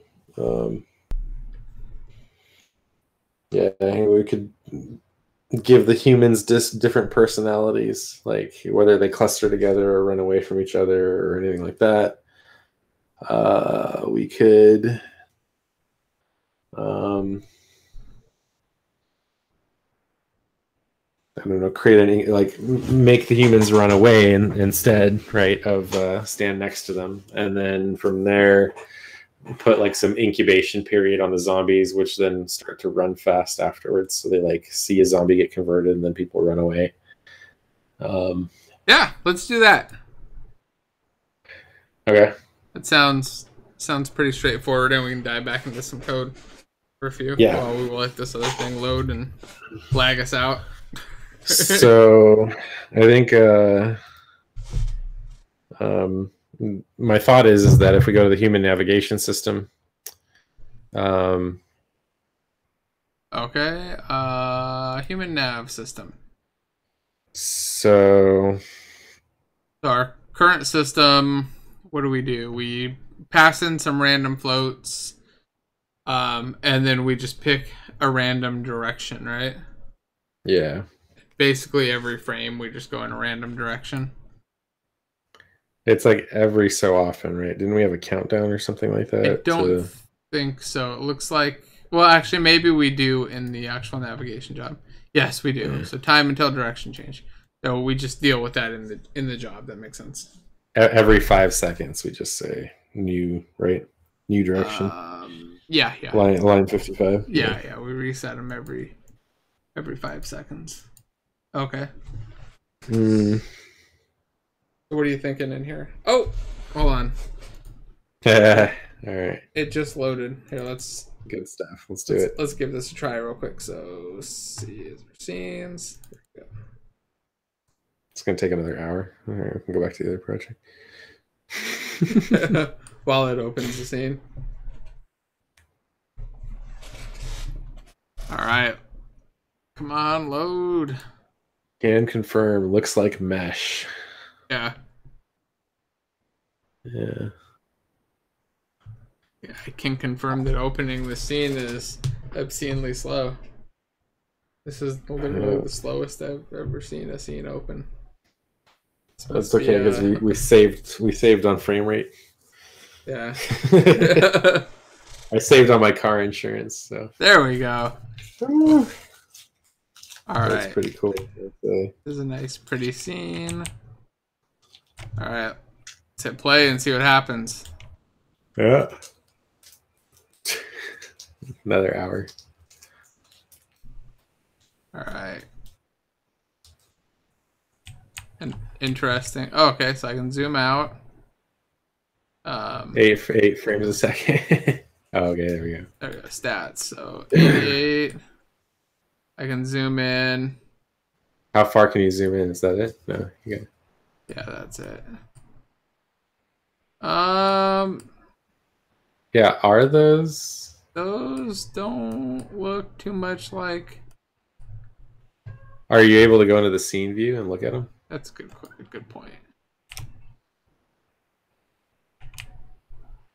No, you cannot see them in the scene view at all. Oh, that's right. We have the same issue, right? Everything, all the entities there. Yeah. But so that's interesting. I'm wondering how they're doing their navigation there. Well, I mean, they are turning. Yeah, And I'm but seeing that them could from different sides. that could be like Diablo 2 style turning, where they no that guy's actually turning. He's got his sword moving around. So what's happening there? Can you zoom into that fight? Oh, they are actually attacking too. They're playing animations on the attack, right? Yes, I think so. Oh, that's sweet. It is pretty damn cool. Those guys got past. These guys are just chilling. Bunch of archers don't want to do anything. Wow. Yeah, it's definitely right here. Where's the window? 17th. There are more. Well, it's telling you there's 17,000 entities out there right now, but there are actually commands. So if you hit like 1 on your keyboard, you should actually see stuff fly out. You have magic or something. Oh yeah. And then I think S is to spawn. Okay, so S is spawn units. 1 is fireball from one side, 2 is fireball from the other side, or fire arrows is 2. Oh, and then middle mouse is zoom and left mouse is pan. Yeah. So 1, 2, and S. So hit S over and over again. Just spam S. Yeah, there you go. 50,000 units. Down to 12 frames. Oh, no, it's back up to 60s. It was just slow when it was doing the spawn. Oh. Yeah, spawning the entities is relatively slow.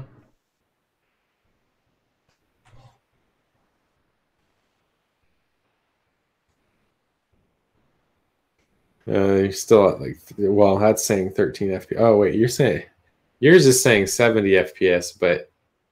Oh, yeah. Well, sorry. Yeah, you're right. I didn't even notice that one. Yeah, the other FPS is saying 12 or 13. Yeah, I wonder why they're different. You know the what? timings in here look tiny. Yeah. Although it does look relatively slow. May it slow down. Look at texture animation system. It's like still 1 second, right? Yeah. Not bad for 63,000 units. Yeah. And what the hell? What are we doing wrong here? Yeah. Like, how are they even moving like this many? Jesus. Well, okay, so I think the secret is the hashing system that they have. Here, let's see. Oh, I just want to see what's in the scene real quick. Yeah, you're probably right. Because okay, and then they have waypoints set up for the navigation. That makes sense. So they're just my guess is that their navigation is relatively straightforward, just going to move over to that thing. But then they're moving it in a formation though, which is the part that makes it look really cool. The fact that it's a formation there. Try to blow up some of these units. It's pretty cool, though. I have to admit, this is pretty damn awesome. Sitting here playing. I'm just gonna play this game for now, guys. Yeah. I don't know if they have colliders or not. There is a minion collision system. We could take a real quick look at what that looks like. That runs probably code. Minion collision system. Yeah, they're probably doing some checks on their own, but I don't know.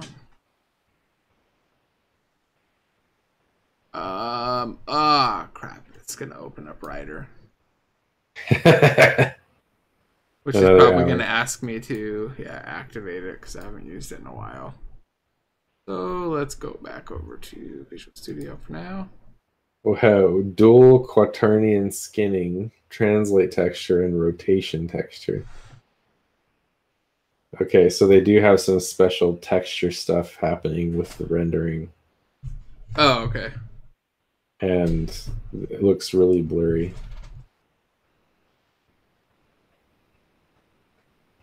All right.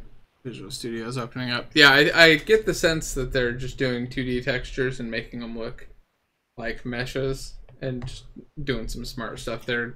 Because it'd certainly be a lot faster. And yeah, it'd be a good way to bump that up. Actually, what are we using right now? We're using cubes. But I guess our time is all. We already know where our time is. It's not really in rendering. Right, our time was all in that navigation system. Well, there was still significant time in the rendering, right? I don't think so. We can check, but yeah. So minion collision system. What does this do? It's got a live. Well, minion so like, data. well, think about this. So we had 5,000 units on there, right? Yeah. Or no, we had 10,000, right? So a cube versus like a 2D texture is going to be the difference of about 40,000, right? Like versus the 10,000, or no, 60,000, right? The six side. So your polys, right? We're rendering 6 times as many polys theoretically than they might be if those are just 2D textures. Yeah, I think they're probably doing something else too. Yeah. But yeah, I mean, maybe switching those away might help a little. So what are they doing in this? I'll just take a real quick look at the minion collision system, see how that's working. So make some transform entities and bit masks. Okay, on update, resize it to minion length. Pair minion collisions job. And then a collision force job. Okay, so what is a prepare minion collisions job?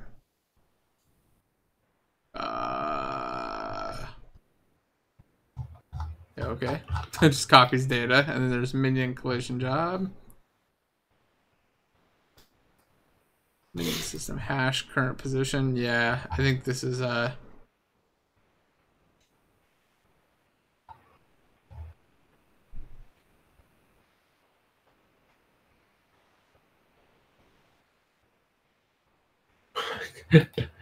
There's a commit comment that they have: convert textures from large files to regular files. Yeah, it does not look like there's actual like colliders on these things. They're just doing the collision detection in this actually, yeah, we should probably take a look at how they're doing this, because in this I assume they're doing a check against other stuff, right? So what's getting passed in? There's transforms, entities. Oh wait, is that just all the entities? A read only. Native array of entity. Yeah, I think that's every entity that they have, right? Assume so. Oh, here, let's see what's getting injected there. So this is right here, M entities, which is a native list of entity, is in this system, and how the hell is that getting in there? So that's a new native list. Just creating a new list. Where's it filling this? Maybe in the job. Hold on. Stock that. I'm lost. Where's M entities? So it gets created here. Oh, it's that prepare. This prepare job does it. Entities array gets filled inside the prepare one as entities array right here. And this gets it from here, which is a read-only entity array in the job. Where does this come from? Minions.entities. Okay. What? I don't even get why is it doing all that? Do you understand what's going on there? My guess is that they're moving data around so it performs well in the job scheduler. In here, it seems like they're essentially taking this and dumping it into that, but doing it in a job. So they're taking M entities, which is this is an entity array from what's minions? okay, the minions that get injected have an entity array of all the entities, and then they're doing a whole job that is it's copying them. I guess it's doing other things too. No, it's really just taking these and converting them over to native arrays. You see that? Where? So this whole job, this whole prepare minion collision job, here, let me get rid of that. Yeah. It's actually just taking a bunch of, if you look here, it's a component data array. Mm-hmm. And then same with the bit mask and same with these. It's literally just copying them into native arrays in parallel, and then doing that so that this collision force job has them as native arrays instead of component data arrays. Dang. Which then I assume yeah, is why they're able to... Are they able to access them outside? Yeah, they are. So then, where's I? I assume is not the index here. Buckets try and get first value.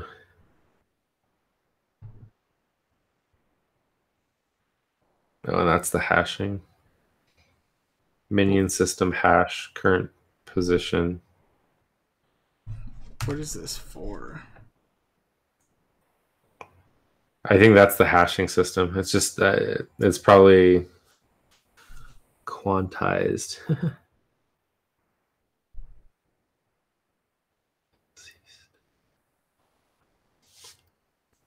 I'm not sure what this is doing.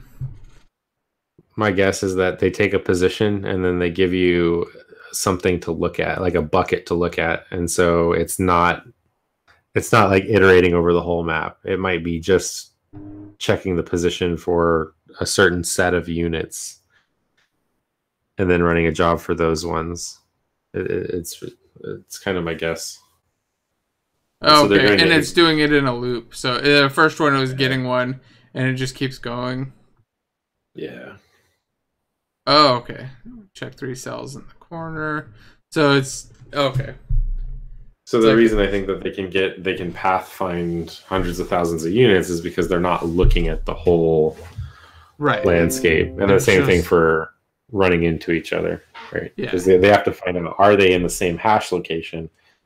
Now, if they are in the same hash location, let's have them run into each other. Then do the comparison. Okay. But it doesn't make sense to compare 3,000 units that are far away from each other. Right.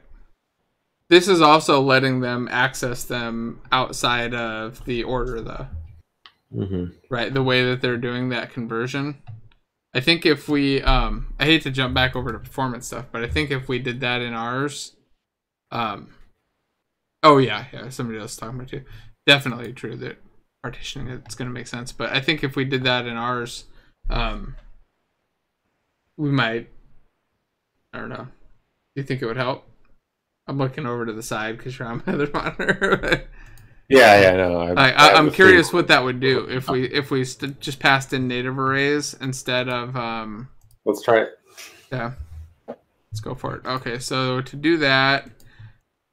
So what we're talking about is in the zombie targeting system, the problem we were running into was this accessing this human targeting data. Adding compute job optimization made it seem okay, but then I think we can get rid of this keyword if we do that.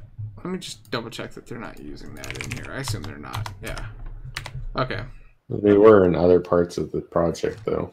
So to do that, we would have a native array of, so we'd have like a public native array of human, and this would be like humans, and then we'd have a public native array of vector. Is it vector 3? It's not vector 3, is it? It's like position. What the hell is that thing? Position 2D or position 3D. I think we use 2. Here, let's go in here. Position 2D. Yeah. It's like human positions.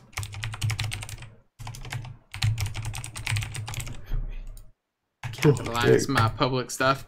So we would pass those in instead of... Oh, and then these would be marked as read-only. Yeah. You want me to type for a while? Yes, go ahead. Okay. So yeah, those would be read-only, and then we would do another job to copy the data from the human targeting data into those two native arrays, and then pass the two native arrays in. Okay, so where do you want to start? I think we need to, I guess just in the system here. Wait, so yeah, in the system, we need to kick off another job first. Or maybe we can do the copy in the system at first and then just move that over to a job after. So we just need to loop through each human targeting data. Well, we need to initialize or resize the arrays.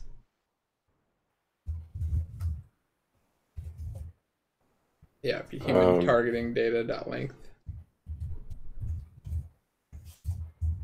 But we need to create those temp arrays first, right? Are they creating temp arrays, or are they just I think they were resizing an existing array, right? It's just the other Visual Studio instance. Oh yeah, that's right.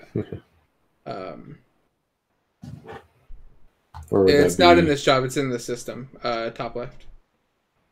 So if you go up just a little bit, the prepare job is where they're doing it all.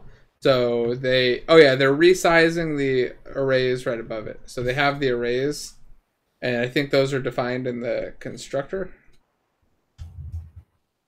Pretty sure. That's one. Yeah, so on override on create manager. I didn't know that existed. Can we override that in ours?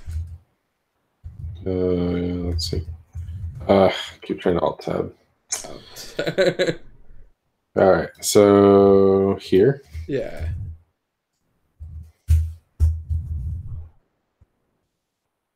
Yeah, we can. Okay. So then in here, they're creating those arrays. And locally, basically. Something like this.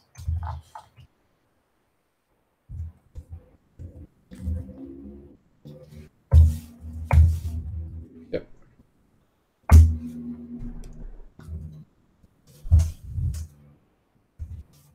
And then I don't know what the allocator they were using was.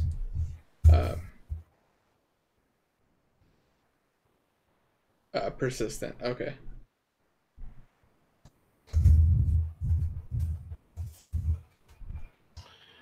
The same thing here. And then yeah, human positions.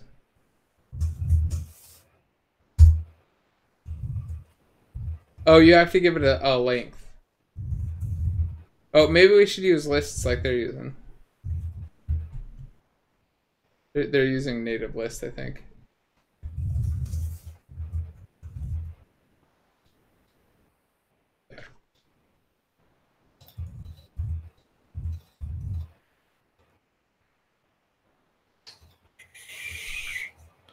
And then they gave them new sizes somewhere, right? Yeah, I think in the on update, they resized them to whatever the length thing is. We're not changing ours right now, so I don't know if we need to. I guess it doesn't hurt.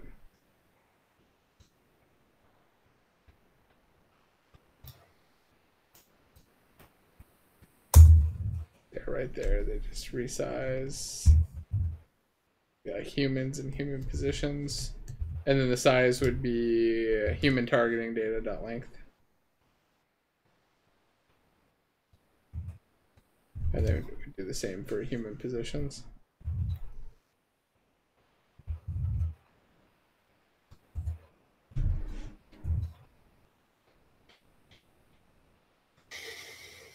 Okay.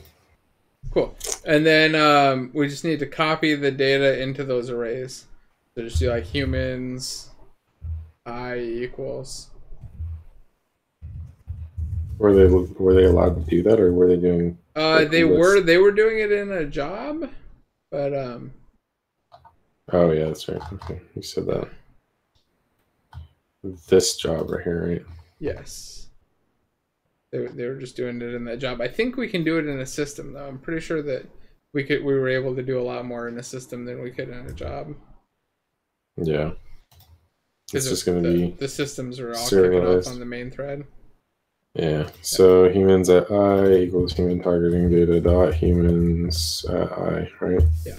And I think doing this on this thread isn't going to be a big deal just because I'm not doing anything intense at all. It's not really the kind of thing that we need to push off to a thread, I don't think, but we're going to find out. You missed the... Yeah. I hate that. Drives me nuts. Happens all the time. Yeah, I wrote a lot of Angular and C# today, so a lot of good stuff.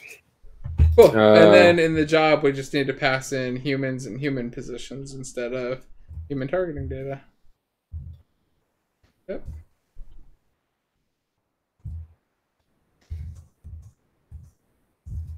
Cool. I think that should do it, right? Oh no. We're hosed down here. So this is just get rid of human targeting data dot. Yeah. Well, this is going to be humans. Length, yeah.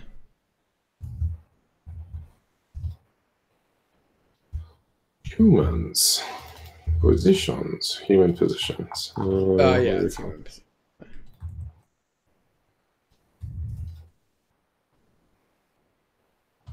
Good. All right.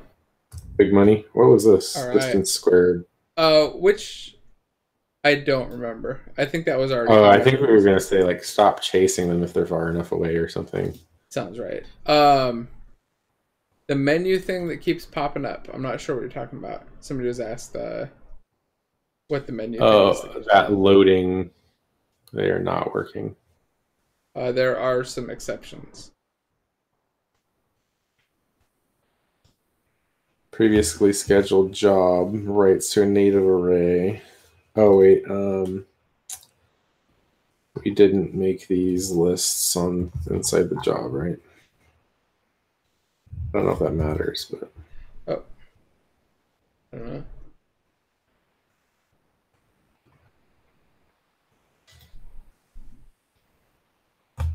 Maybe we do need to do those in a job. Yeah, let's try putting that into a job. I wonder if it's because the system is trying to update when the job's already running, and it's fucking with the memory right there when it's when the job's already in action, and that's why they have a job set up as a dependency so that the copy only happens, when the other one is done. Sounds good to me. I think that makes sense to me at least, but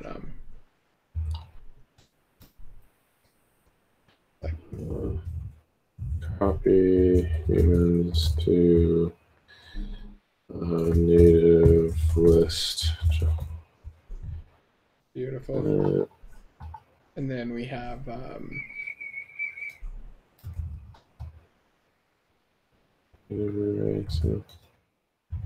well, those still have to be there on the job system, on the system too.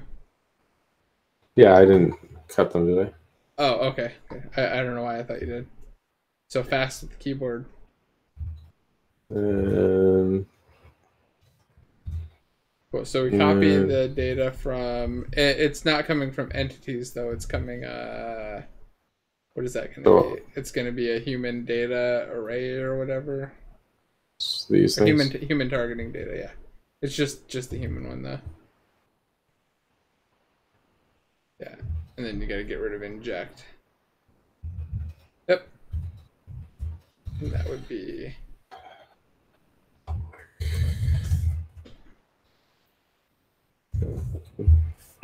Human. Go with human.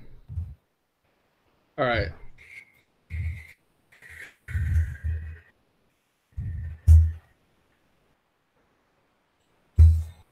Yeah, I'm not sure how we do UI stuff in here. I think we'd just go to the standard Unity UI and then hook in. Is that good? I think so. Right. So then we need to schedule that job in the system and then have the other job go in as a dependency. Okay, so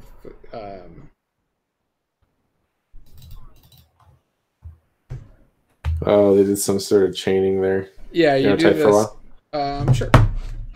Let me get in a typing position. Yeah, they do the schedule with the dependency. I think we did that in a couple of our systems. So yeah, that input depths though, is that used on the job below? Because then it's passed in. Got it. We get that in the job handle, and then pair collision. And yeah, it gets passed in here. Yeah. Oh. So you just keep passing it along. Yeah, got it. Uh-oh. Somebody was on my phone, apparently. Apparently my voicemail just randomly started playing. Okay. Let's go back into here. Okay, so where we're starting the job, going to be in the zombie targeting system. We have both the jobs inside the system. A lot of the stuff in this. So in on update, we kick off the zombie targeting job, but we need a copy job first. So new, what do we call this? Copy humans to native. And then we pass in human targeting data. And humans equals humans. That's this, yeah. Humans, and then human positions equals human positions. I'm just putting this there to make it obvious for everybody watching. So we're just passing in our local ones to this job, and then we have to schedule it. So then we do input depths equals copy job dot schedule human targeting data dot length lowercase h dot length, and then down here, yeah, then we're good. We have the different batch sizes, 64 versus 128. I don't know if that. 144. I don't know what. Yeah. Okay, I think that's right. So we'll do the copy in a job, and then go over it. Come on, magic. Nope. No, yeah, we're still previously scheduled job writes to native array. Must call job handle dot complete. Where are they calling that? Not at all. Scroll to the top. They had that attribute there for the dependent update after. Oh, that's the update after previous systems. Right. Yeah.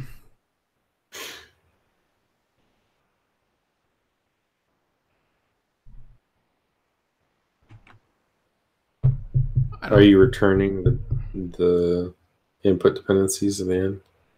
We are, right? Yeah, we're returning the scheduled job. Yeah.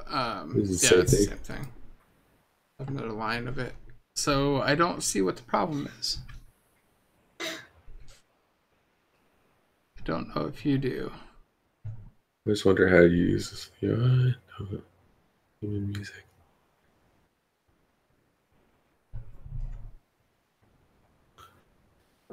That menu thing that keeps popping up is the Unity editor recompiling, I think, or re-importing briefly to find out if there are any changes. So it could also be the mob timer that keeps popping up.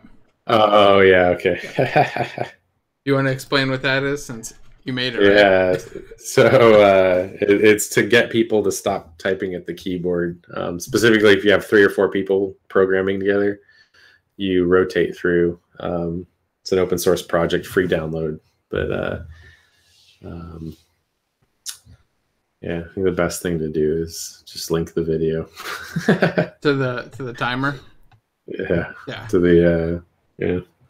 Yeah, it's pretty cool. It's you add names. There we go. I got it back on the screen and to chase it around. Yeah, we put in the names and then it does a little countdown and just take turns. We've been kind of ignoring it and cheating, but no. Yeah. It's a lot more helpful, I think, when there are a lot of people on. Or when you're just not switching consistently. Yeah. Simulation state dot big batch size. It's probably just some number, right? They hard coded it to 128 up above, and then they just changed it to. That's a 4. Yeah. Big is 4. So I don't know. I'm just lost what this error is. So I don't know. Where was the original thing that they passed into the wait, job? it says that injected? human navigation job is doing it. That's the problem. Must call. It's the human. This isn't our. This isn't this job. Something's changing human targeting data. Humans. Should we do an update after human navigation system? Sure.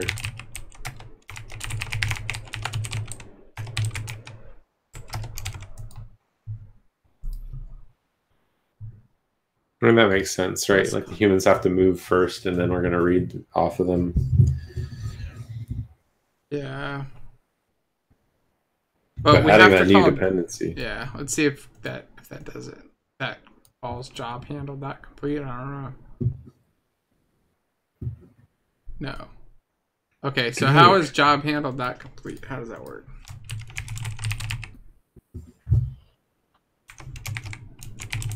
Do they have that anywhere? Yeah. Input depths dot complete.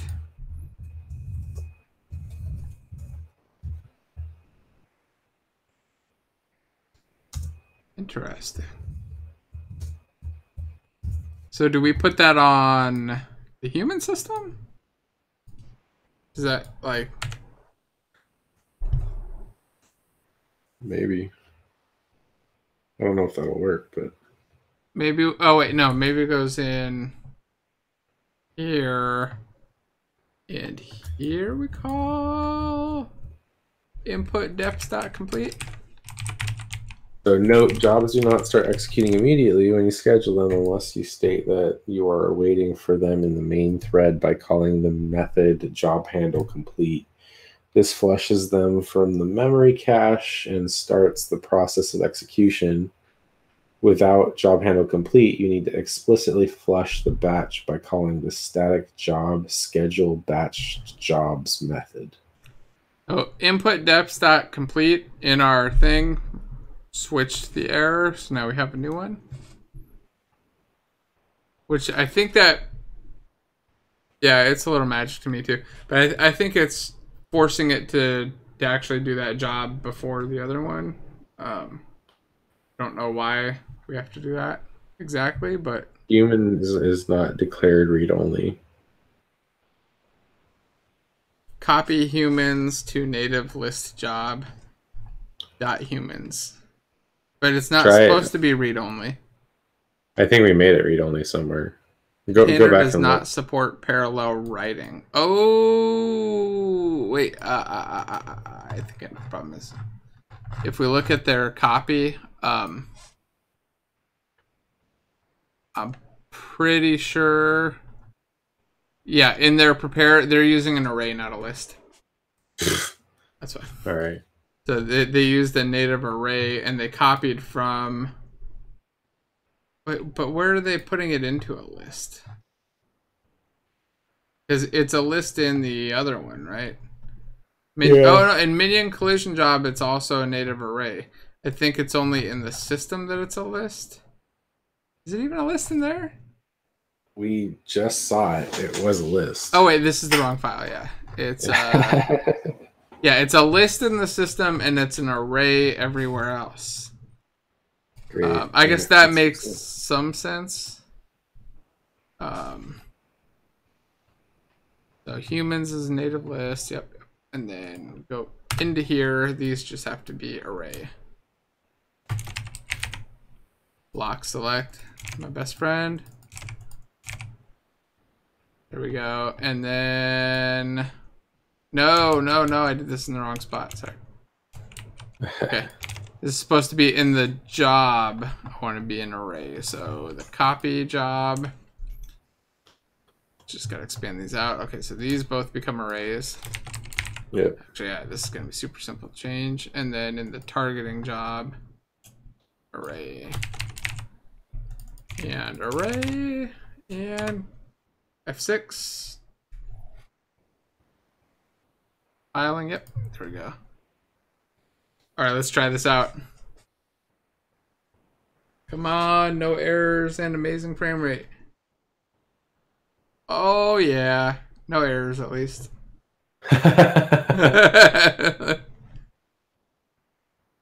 That's slower than before, right? Or no? How many do we have in there? That's a lot. Yeah, I think we have the numbers cranked up pretty high. Go ahead and change it back to 3,000 because that was kind of our benchmark. Yeah, it's at 15,000.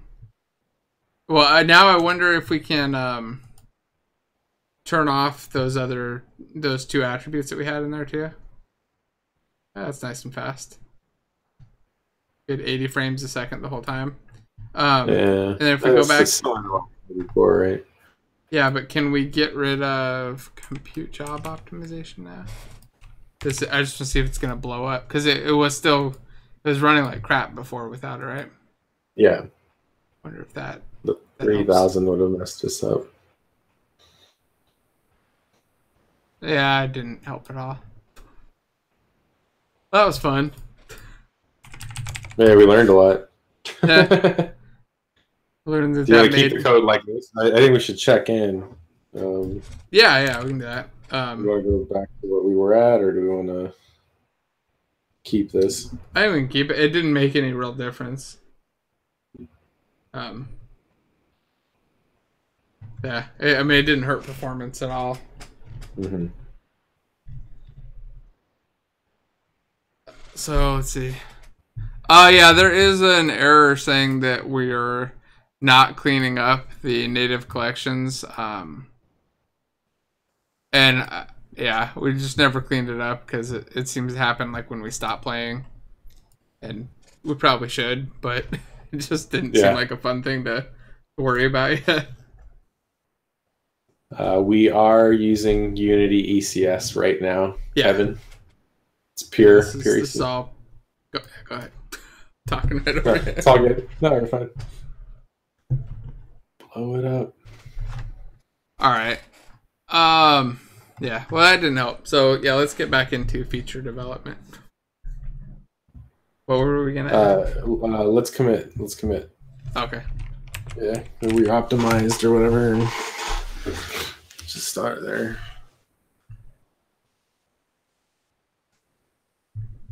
I'm slowly loading it up. There we go. Zombie simulator. Oh my god. All right. I don't need that.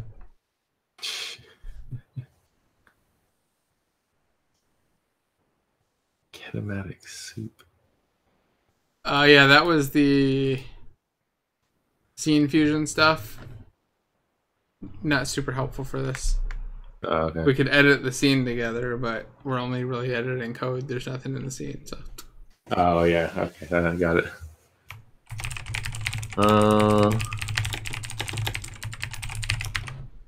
There we go. Yeah. Done. I'm sold. I'll have to. I've got the commit local. I'll push it later. Yeah, no problem. Yeah, you can push later.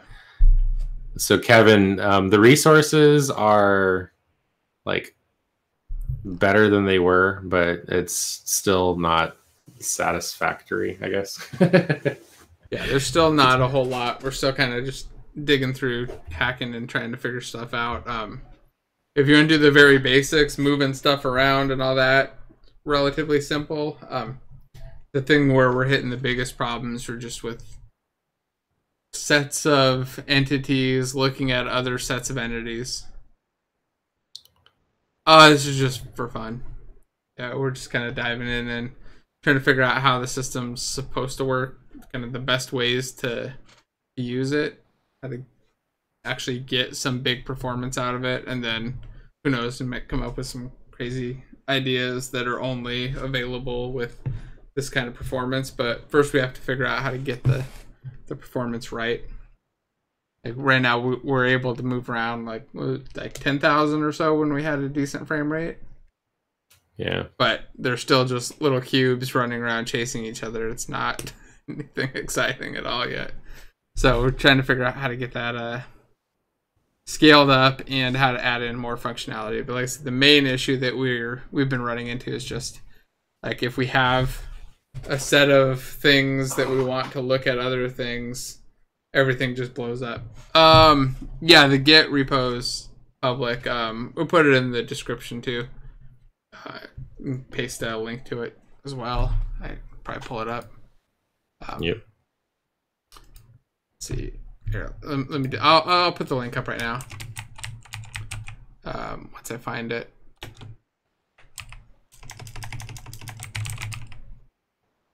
There we go. Just had to search for zombie in Chrome.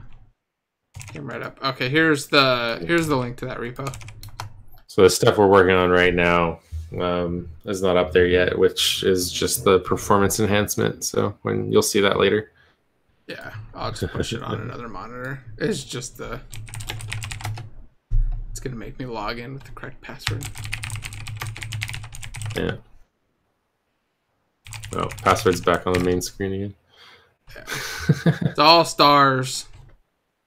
My password actually went so all fast. Okay, cool. It's pushing now too. So you can grab the latest if you want to just kind of follow along. Yes. Follow us on Microsoft. Microsoft, yeah.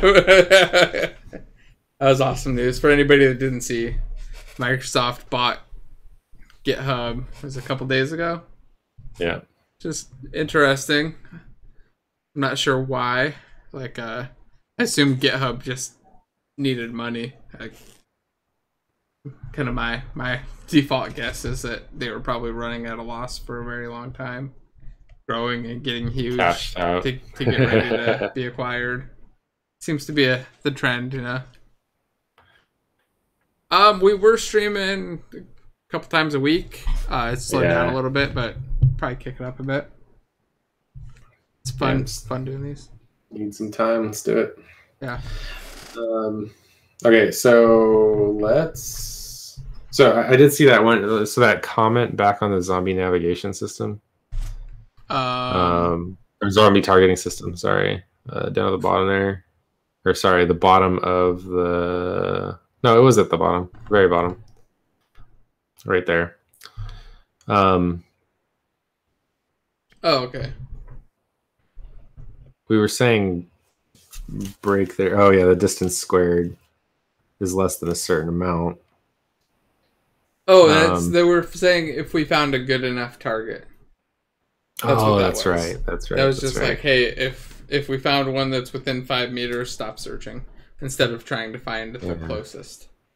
So that nearest distance, do we want to?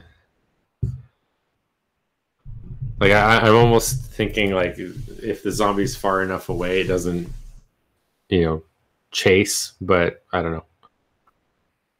Okay. So make sure that it's within a valid distance too? I don't know. So like think about the zombie behavior. Like they all, like right now, if you watch it, the zombies are all chasing the humans no matter where they are.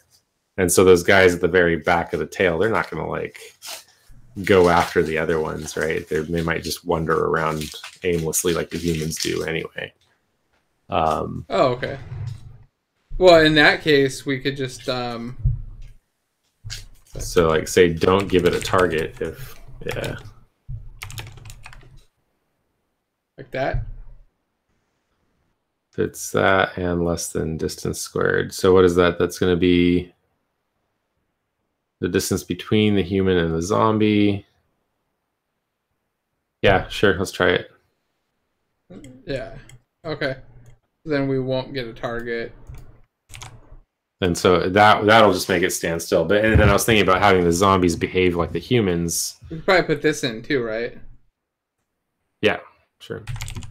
May as well break out it once we find one within 5 meters that's valid. So we should hopefully see like a very different behavior now, right? Perhaps, unless the distance is always. Yes, we are seeing a very different behavior. Well, that's that last part.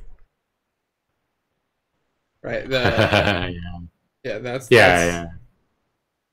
Oh, but yes, some of them are standing there, not really. But they get close and then when a human comes close enough, watch when you want. Oh yeah, they grab him. Oh no, they're not getting him. Why aren't they getting him? Oh no, watch, he'll turn. Wait. Oh no, they're not going after him. That is weird. Why is that? Oh, I don't know. Wait, I was thinking maybe it was because they already thought they had a target. Turned. No, just increase that number 5. But I think. So the break is when you have a good enough target. Yeah. But then when it's infected, you're going to go to another one, right? If so like human is 113 was like the other ones were infected already. Yes. It shouldn't have found or shouldn't have chosen those. Yeah. But oh wait. No, I don't know. I'm lost. I keep doing that. So just make a difference between 121. So make it 15 on line 121. So the idea is that it's good enough if you find somebody within 5. And you want them to search out to 15. Yeah.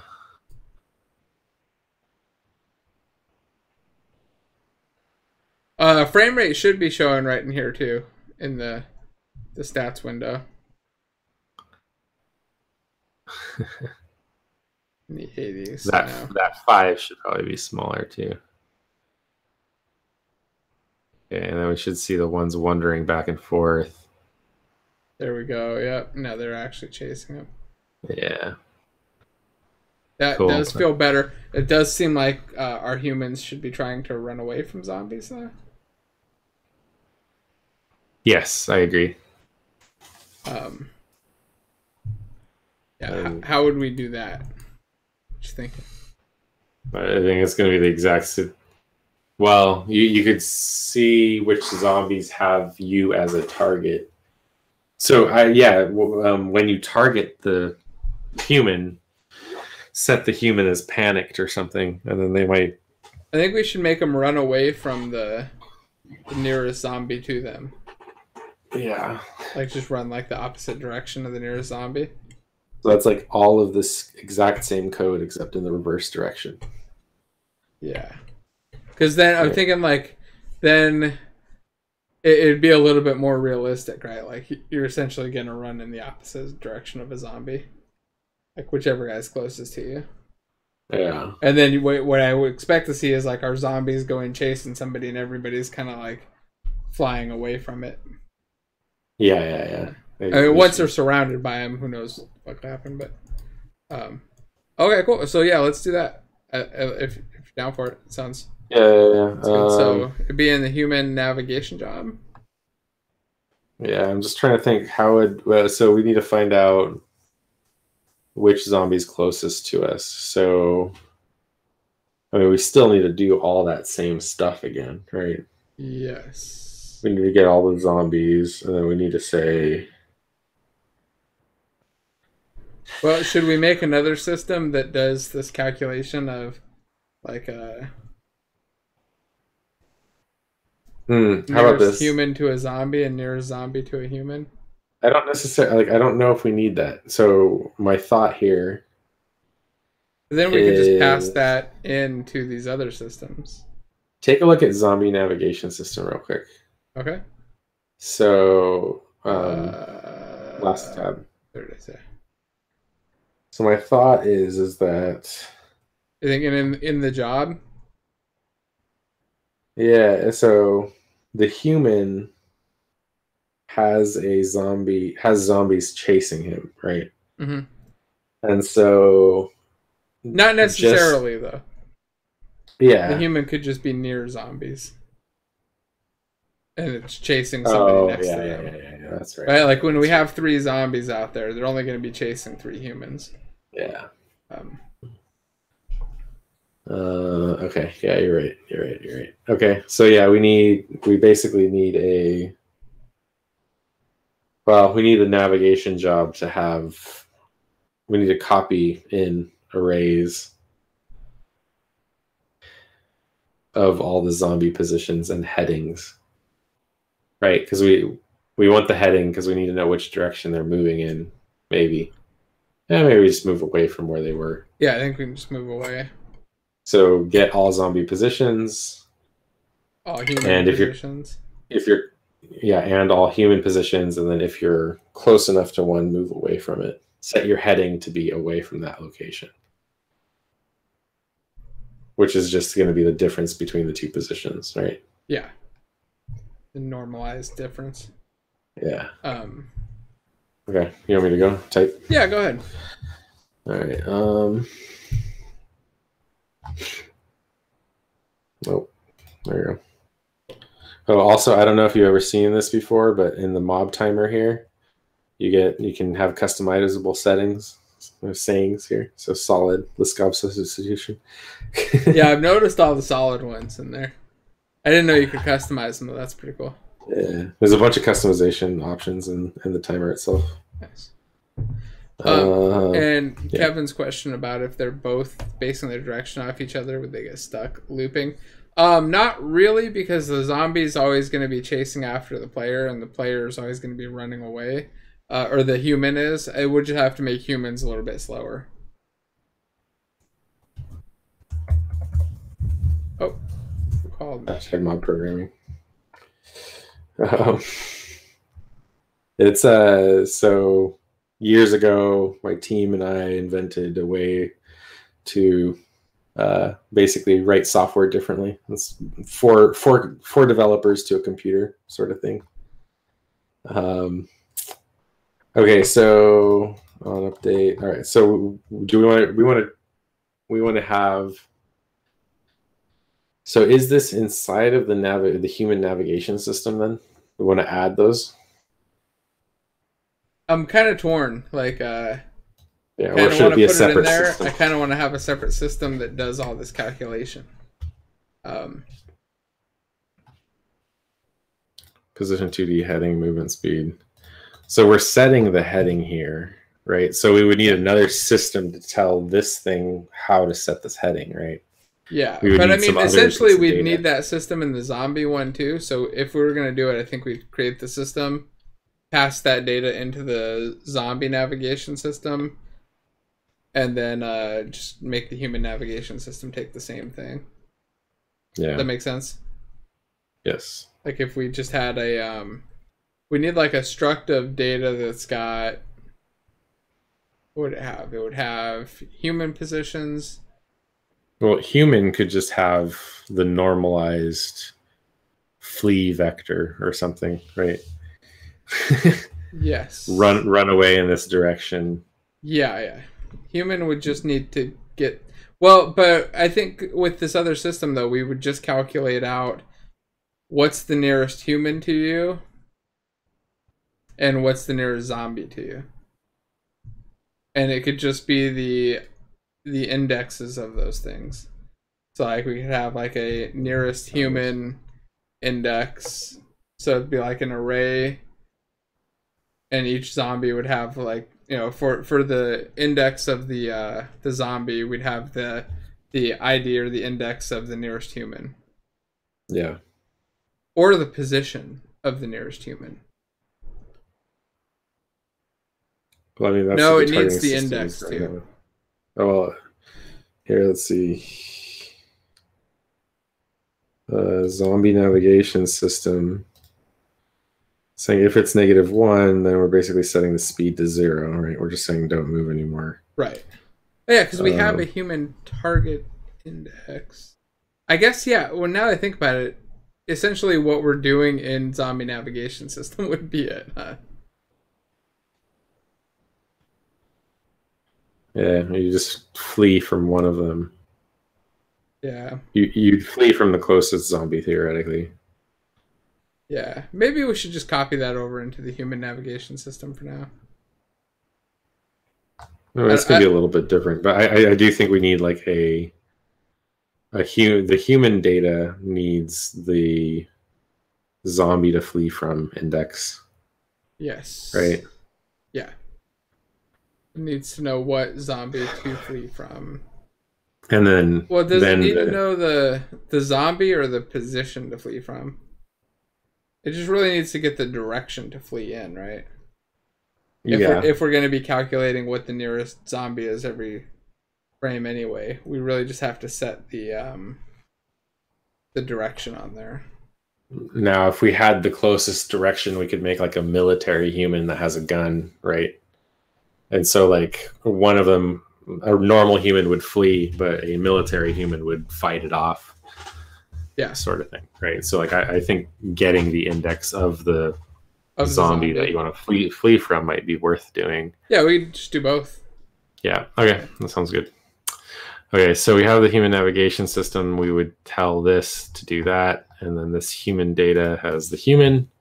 The human is going to have the public. Let's see. So this would be zombie, target zombie index. Go ahead. Keep going.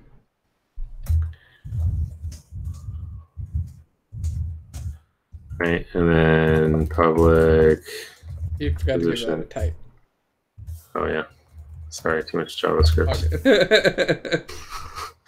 Okay. Zombie indes. Why is it giving me? I think you can't initialize it. Yeah. All right. And then public position 2D. Yeah. Can I do that? Yeah, you can.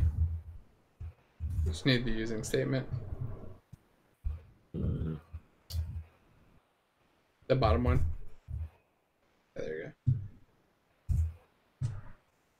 go. Then this would be flee direction. No, is it flee direction? Yeah. Just be flee direction.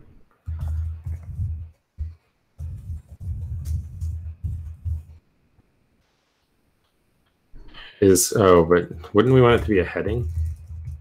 Yes. Yes, we would. Yeah, okay, I'm for that. But do we do it there, or do we just have the headings as the separate component like we have now? Or we may not need that.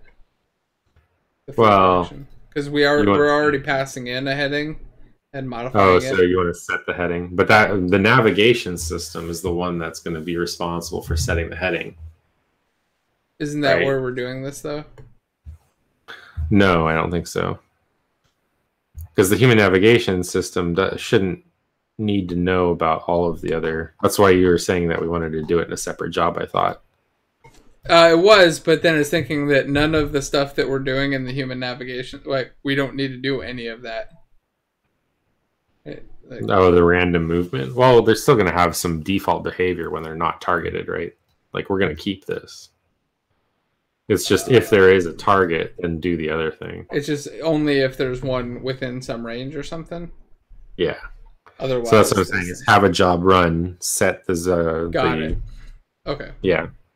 So then we'll set it, and then if it's set, then they'll go that direction. Otherwise, they'll pick a random direction.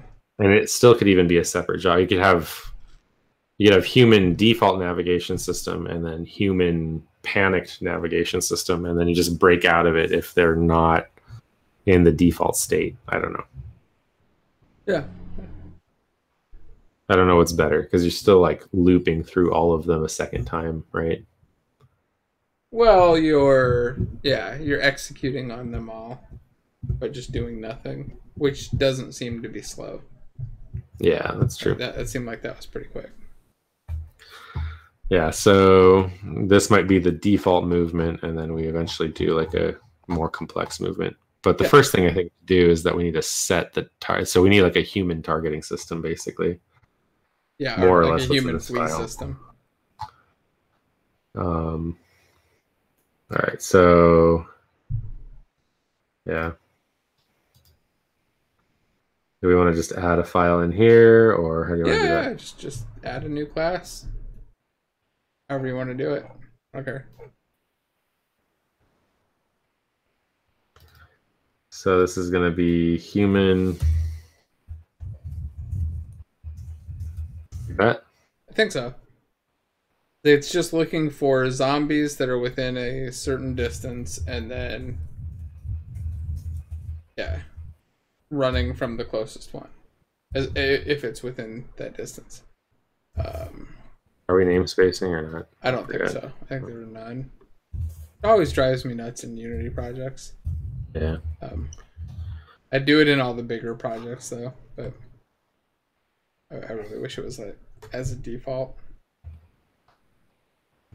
So yeah, it's gonna be a job component system, and we're gonna pass in human something data. I forget what it was called. It's a human. It's whatever we pass into the zombie targeting system and the human navigation system. Well, they're different. Actually, the zombie targeting system is gonna have the two that we need.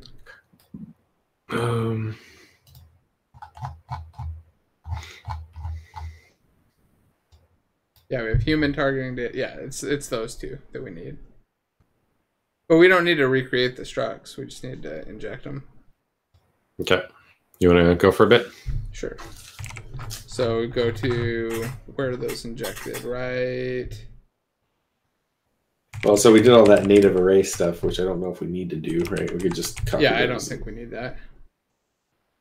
I think you're right. So we just need these two right there. Yeah. In our human flea system. I think that has to be public. And then we override our on update. And then we kick off a new job. Sidebar job equals new. This would be a human flea job. Human fleas. Pass those in, right? Just change that to FLEA like that. Yeah. So this is be a public struct human flea job. Generated. It's parallel. I job parallel 4. Yeah. There we go. Looks good. And then here we take 2 of these. Make them public. Yep, make them public. And then pass them in on 13. Capitalize them because they're public. And yeah.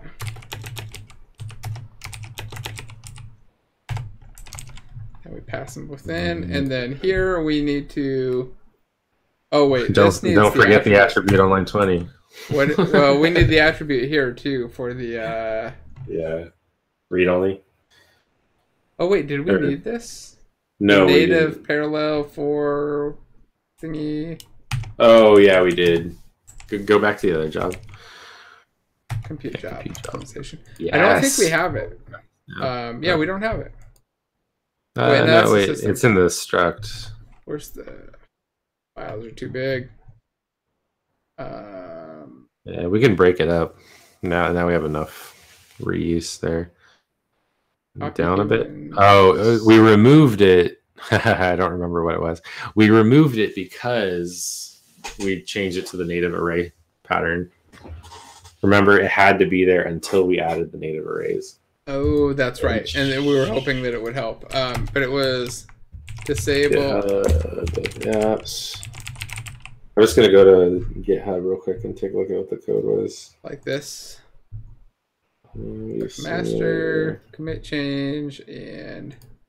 What was that? Zombie navigation? Yeah. It was... Or targeting, right? Targeting system. There we go. And it is called... Crap. You uploaded it. All right, so we need history. The initial performance fixes, if we have any. Native disable parallel 4 restriction. Yes, that thing.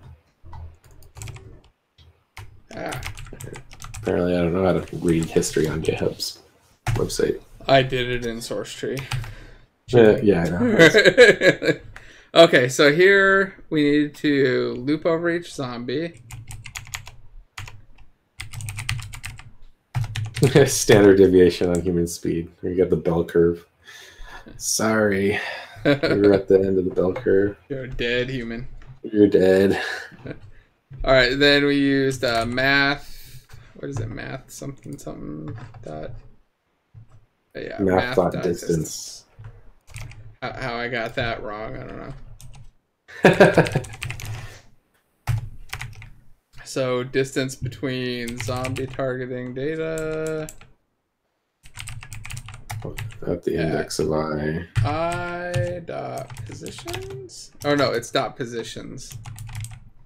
position.i, comma, and then human targeting diagram at position index dot position. Or wait, yeah, you're right. One's position. I probably added no. What the?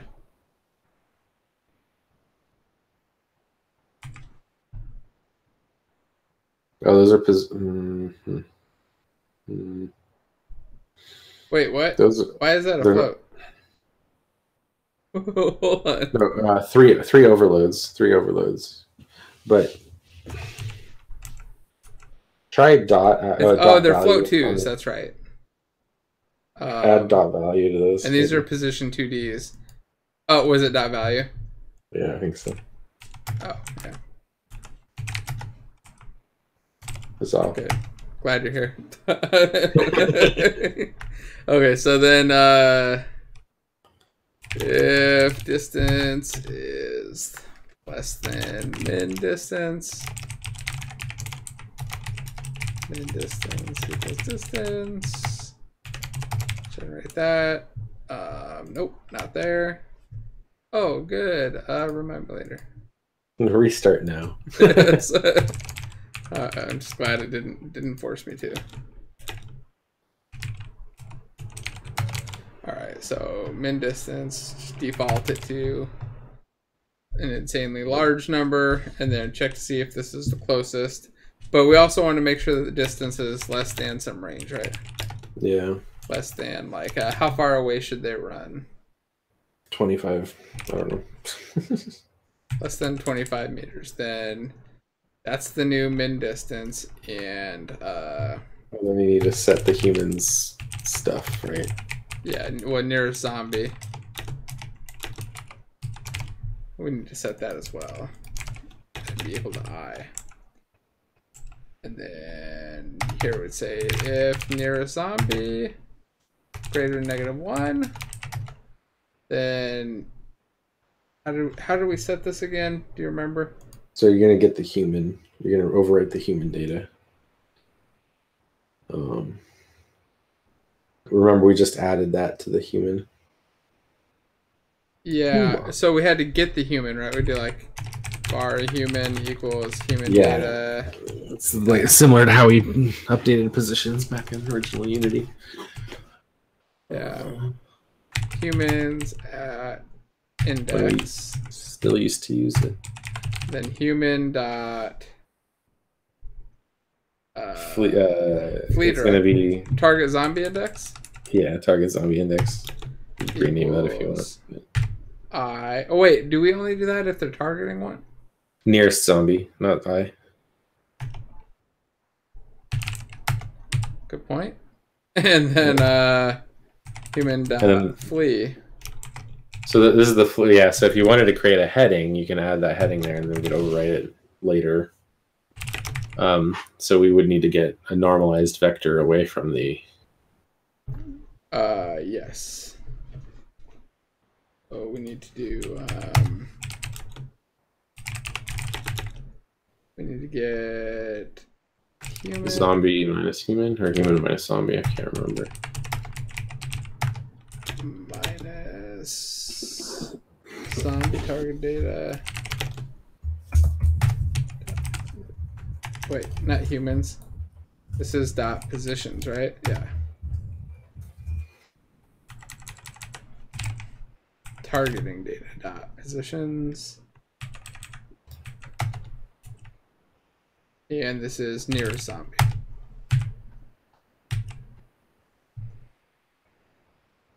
And this has to be dot value and dot value.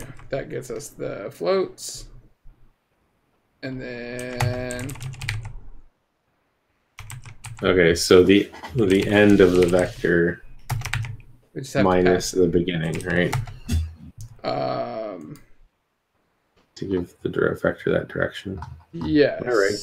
Yeah, that's right, because it's the destination for the zombie. I see the other one. Yeah. I mix them up like 50% of the time. So. Yeah, I know. I'm just looking at the thing right now, so I think it's So they're going to move away from the zombie. So you need to say the human is the destination and the zombie is the start, origin. Yeah. And that's the vector. That...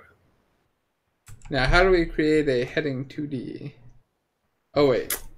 Hell if I know. Oh, wait. No, we just do that. There we go. Yes, that's right. And then we have to set the human targeting data. Humans at index to the human. A lot of work to change a value on there. Yeah. All right, so now we're setting a flea direction and a zombie index. I think we're done, right? That's all this job's supposed to do. Yeah. And then now the navigation job is just going to do, it's going to wrap up all that stuff. But we need to return, what is it? Job.schedule? Yeah. Lowercase, yeah.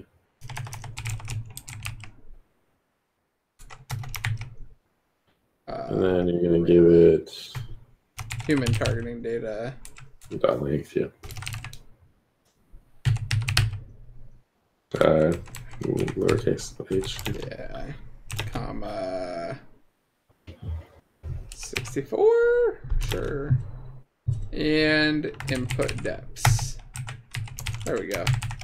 So now we've got a human flea system that should set these up, and then we just need to go to our human nav system, and in the job we can check to see if human. So do we want to split these into two different files or not?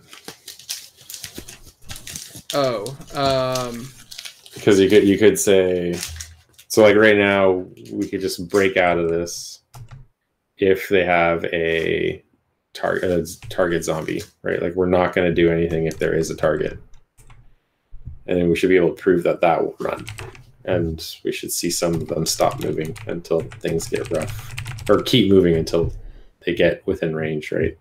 Yes. That would return. So now we check if we had a zombie within 25 meters, we should not run. They should just stand still. So I think we should try that and make sure that works. And then I think make a separate system to just do the like panicked normal human or something. Because now we can start branching and we can keep our files small. That is the main thing.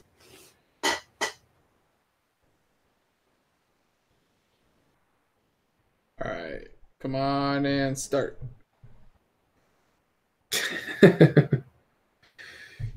It's gonna happen eventually. Sure, not like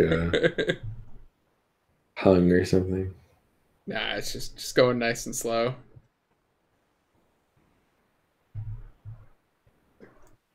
Sitting here at the compile. Come on. Force a rebuild in Visual Studio. Should have done that first. I've noticed that tends to help too. Like if I just let it compile in Visual Studio before clicking over to Unity. Did I ever tell you? Go ahead. Yeah, I was gonna say while we're waiting for that, if we are, did I ever tell you what happened to my shooter? The particles disappearing. No, what was the issue? Okay, so I don't know still what Unity is doing, but I figured out how it was happening. I had a script go in, and so before my objects were pooled, they were just being created at a certain size, and then their size was then their local scale is being set to 0, and then they'd be reinflated back to their original size based on the parent being scaled up, right? And so then what happened was the pooling system was introduced. And then I didn't catch this until way later, but it was going down to 0 and then instantiating while it was 0 before it was activated. And that was just losing all of its size data from when it was actually not 0. And so when this parent was scaled back up, it lost its scale. And so it was just being a zero scale, right? But then that would only happen some of the time. And so you get that instance shader garbage. And so what I had to do is introduce a piece of code in the scaling system or the pooling system to allow me to keep the object active, or do something in between when it was deactive and active when you were getting it for the first time. It was super weird, but finally made it work. But yeah, I still don't understand why it was doing what it was doing, but I did get it to stop doing it. Why were you scaling them all to 0, by the way? So I lerp the scale. So whenever a ship is spawning, it basically like appears out of a warp gate. And so it kind of like over the course of 1 second, it kind of animates itself into an existence. And so each cube is its own thing, and it animates in place. Are we totally dead now on the It seems like it. I just killed it and restarted it, and it crashed again when I hit play. It's a good place to stop. Let me try disabling that other system real quick. I wonder if it's the human flea system. Those fleas. Just cub out the whole file, right? Good point. Much better idea. Yeah, we can, if this all blows up, maybe we just kick it off again later this week. Try to dive back in. Yeah. Hopefully we can get a buddy in here too. Get some extra help here. Although I do think it'd be cool to do a stream on just unit testing too. Like just going over how to unit test in Unity. Like out of everybody, you're gonna know it pretty damn well. My unit tests for it really suck though. I mean, they look really horrible, but they work. Like it's the way that Unity tells you to do it. Yeah. It's just they're super verbose. Okay, so that, let's see, may have fixed it. It could just be something in here. Yeah, we could have. I'll hit play again. If it crashes again, we'll just start it up next time. Let's see. But yeah, I mean, unit test stuff, I think it'd be useful. I still don't do a whole lot of unit tests in Unity, but I do them on some. Oh wait, yeah, this is something definitely broke. But I do them for some systems, and for some gameplay systems that don't really use Unity objects. Wow. Yeah. Well, I mean, normal unit testing is fine. It's just that so Unity has greedy objects, and so you need to use the humble object pattern to write the tests. And so we can do it. It's definitely doable. It's just that for every mono behavior that you want to test, you have to write 3 files. Right, with right. An interface, a test file, and a controller that takes control of the mono behavior. Yeah, what I've been testing is just non-mono behavior stuff. Just so that's easy stuff, I think, to test.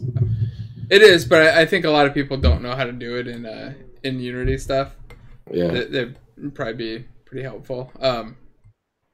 And they help me a lot because just being able to run 100 unit tests a whole lot faster than starting up a server and a client and like, waiting 3 minutes for the database to download and all that other fun stuff. I mean, we basically, whenever we practice TDD in my office, a lot of time it's like writing a tic-tac-toe engine anyway, is how we do the practice. That'd be a good one. Yeah, okay, so that got a little bit better. It ran to here and then locked up again. Oh, weird. A native collection has not been. Oh, remember we were. Do we have any dependencies set up? So I just added the update after for human navigation system. Although really this should update before. This should be in the human navigation. That should update after the what did I do? Like the human flea system should run first. Yeah. So human flea system should run and then human, but it's just killing Unity. It's funny, I was just in a Facebook post like 2 days ago talking about how Unity 2018 never crashes for me.